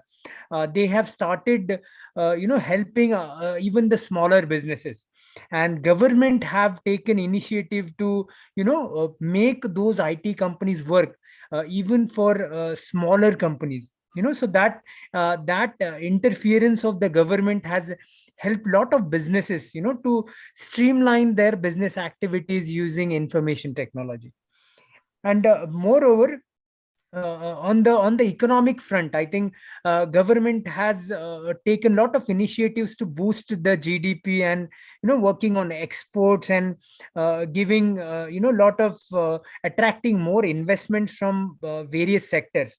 So these are some of the policy initiatives taken by the government. With respect to the second part of the question, which is related to hospitality and tourism, I think one of the biggest hit of pandemic was hospitality and tourism industry, especially in a country like India. Lot of service sector employees are working in this particular industry. So again, it still, I mean, even today, it is a challenge to make, to bring the hospitality sector on the track, because people are not going to restaurants because of fear. People are not traveling, people are not ready to go for vacation. So due to all these constraints, the hospitality sector is still impacted. But recently, government have started some of the has opened some of the tourism destinations, and likely in some period of time, I'm sure that we will again have a tourism business in a better way. For example, guys, in a country like Thailand, which is predominantly based on tourism, they have again, they are also facing such type of challenges. So I think one of the best way to deal with this is bring get more vaccination, and make sure that you start doing the business activities in the smaller form. Like in India, lot of hotels or restaurants, they have started small I would say home deliveries to customers. That model has helped a lot of restaurant businesses. So I think that I hope that answers your question. Okay, thank you, Mr. Avinash. And it is still question from for you from Pak Teddy Fauzi. Mr. Avinash, is that some cases in your country about decline in capital market investment, and how investors or traders respond that stock remain attractive to investors? How does the attraction of share become one of the profitable investment targets? This is one of the big hit for our economic in Indonesia. Maybe, I don't know, in India. Yeah. Thank you, Teddy. A very nice question from you. I welcome you, brother, for this discussion. So even the stock market has impacted due to COVID. But government have taken initiative to attract more investors from China, basically the American, European companies who have invested in China. India wanted those businesses to catch up, and they start doing some investment in business operations in India. So recently, I think around 300 new businesses are proposed, and which will be coming soon in India. And they have already started the investment procedure through government activities. So I'm sure in future there is going to be a upward trend in the business And maybe, China will have more implications. I think a lot of companies have disinvested from China, and they're interested to invest in countries like India, Indonesia, Vietnam. So in future, I think it's going to be a good, I would say, business platform for a country like us. So yes, Teddy, it's going to be good for all of us. Okay, thank you, Dr. Thanks, Afi. Agnes.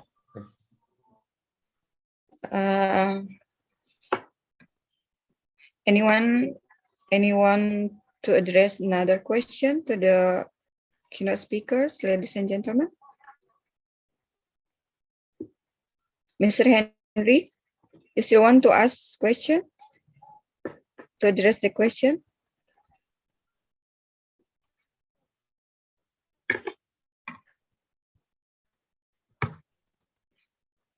The last maybe for Ibu Retno from the chat Zoom, still from Pak Tatang. It is about the consistency of our leaders. Maybe you want to develop your answer, Ibu Retno? Mau menambahkan jawabannya?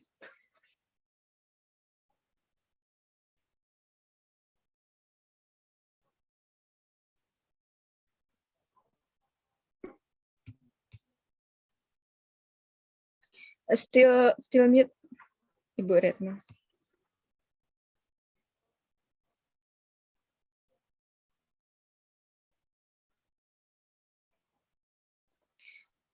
Ibu Retno mentioned, you mentioned before that we have to support our government in this situation, but our problem is about the consistency among the statement and the action, and how to build the trust from the people. So maybe you have another notion or idea about this situation?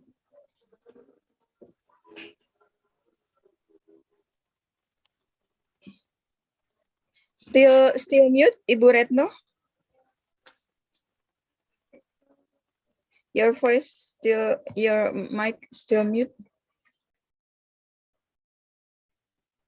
Oh, yes. My problem, my laptop. Just a minute. Yeah.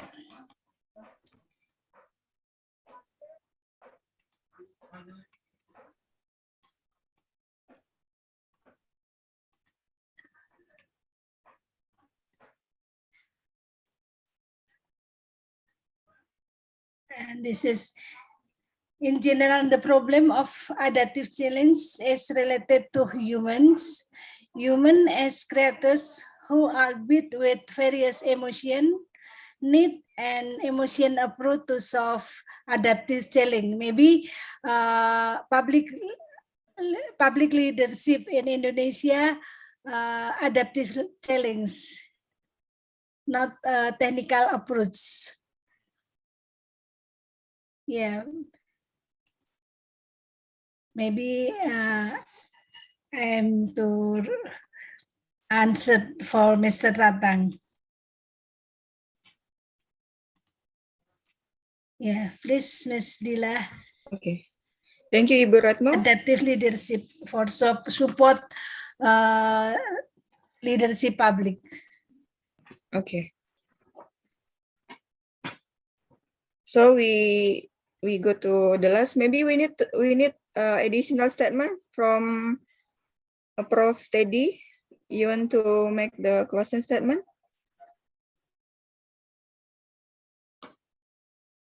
Mr. Teddy? Or by Henry, you want to address one more question?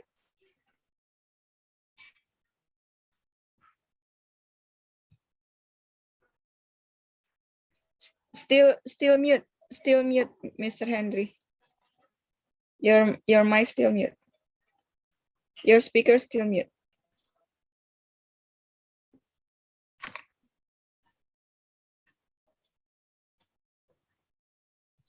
I want to tell you that Mr. Teddy went to the mosque.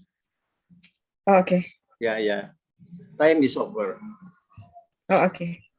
Thank you for all the prominent keynote speakers, for all the participants and co-hosts for attending this very attractive discussion for today's conference. Thank you. Thank you for Prof.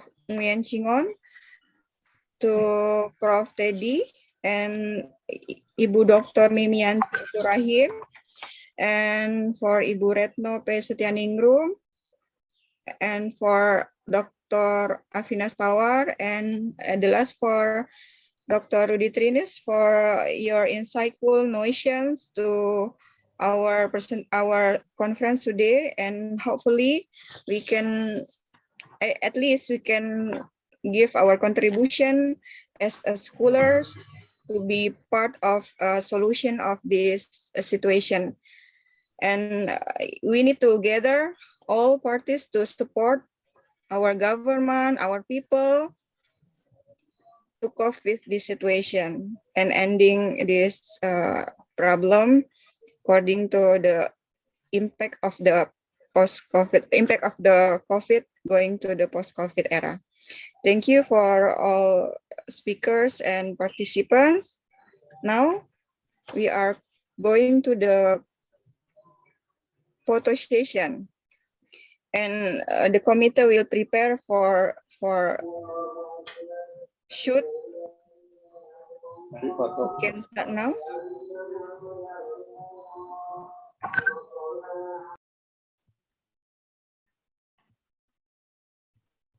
One.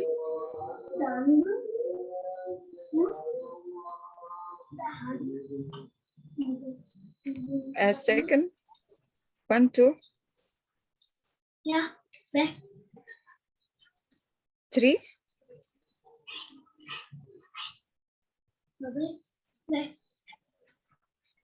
4.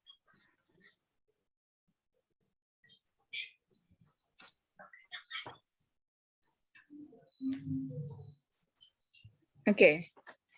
Thank you, the committee, for shooting our pictures. And then, ladies and gentlemen, we are going to the closing statement and announcement from the committee. It will present by Ibu Kamila Sadiah, SAMAK. Take your time, Ibu Kamila. Okay.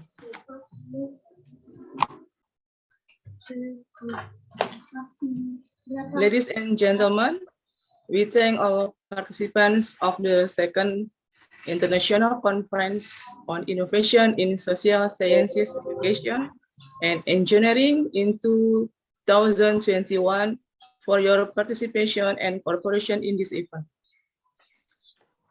Thank you to all keynote speakers, Associate Professor Nguyen Chingon from Trăn Ter University, Vietnam, Associate Professor Dr. Rudy Trinis from Radboud University, Nijmegen, the Netherlands, Associate Professor Dr. Afinas Pawar from Pune University, India, Dr. Mimiyanti Abdul Rahim, FCIS from University Technology Mara, Malaysia, Associate Professor Teddy Hafauzi, MSc from Pasundan University, Indonesia, Dr. Retno P. Setianingrum, SAMM from Pelita Bangsa University, Indonesia.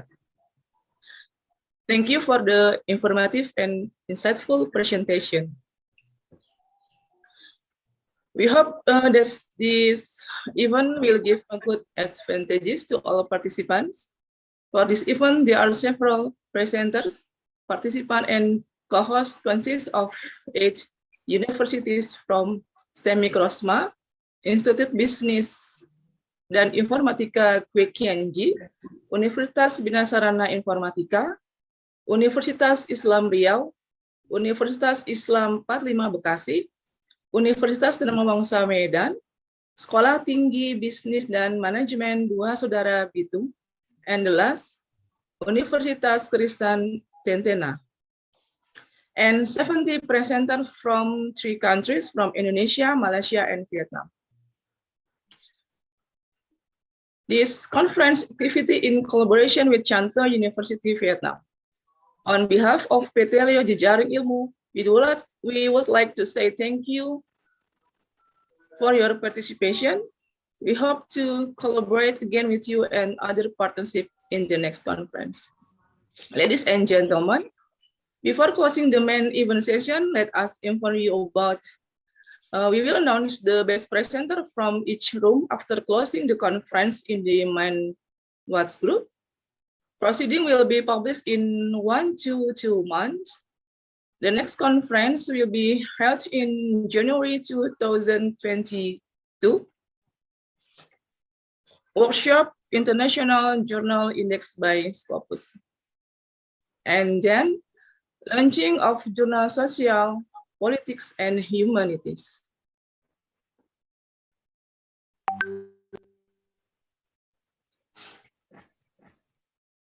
Okay, and the next, launching of Journal Economic, Business and Management.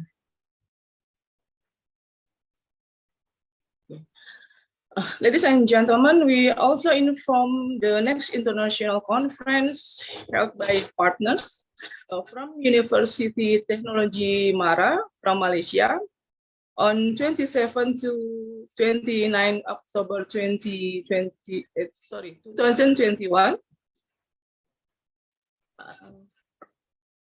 Okay.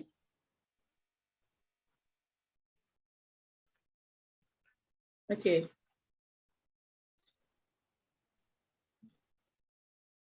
Okay. Thank you.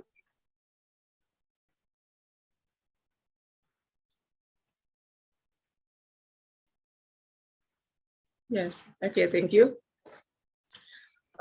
We will take a short break and continue at 1:30 p.m. for a parallel session in each room. Thank you so much. Back to Dila. Thank you. Okay. Thank you, Ibu Kamila, for the closing statement. Ladies and gentlemen, prominent speakers, presenters, and all participants, now we are at the end of the second international conference on innovations in social sciences, education, and engineering 2021. The topic, the role of multidisciplinary studies and innovations in facing the complexity of globalization and the impact of the post-COVID-19 pandemic. Today, Saturday, 7 August 2021, online by Zoom. Before we close our meeting today, let's close by reciting Alhamdulillah together for Muslim. Alhamdulillah Rabbil Alamin. Thank you.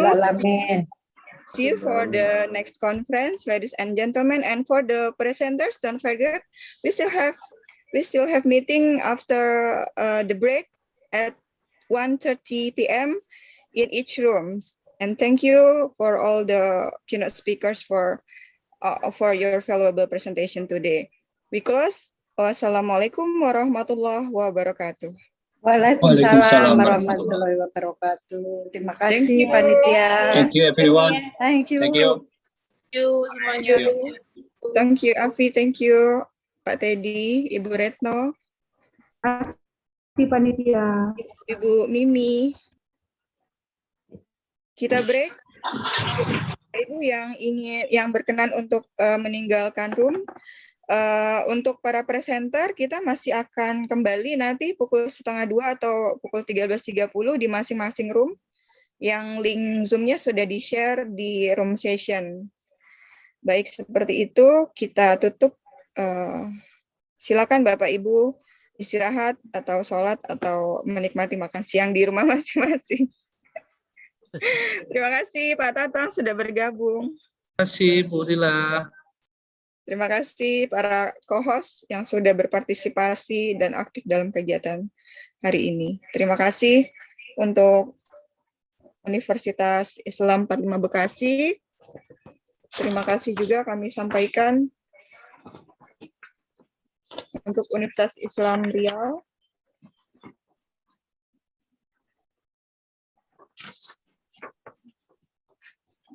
Silakan Bapak Ibu yang mau istirahat bisa leave dari grup. Terima kasih.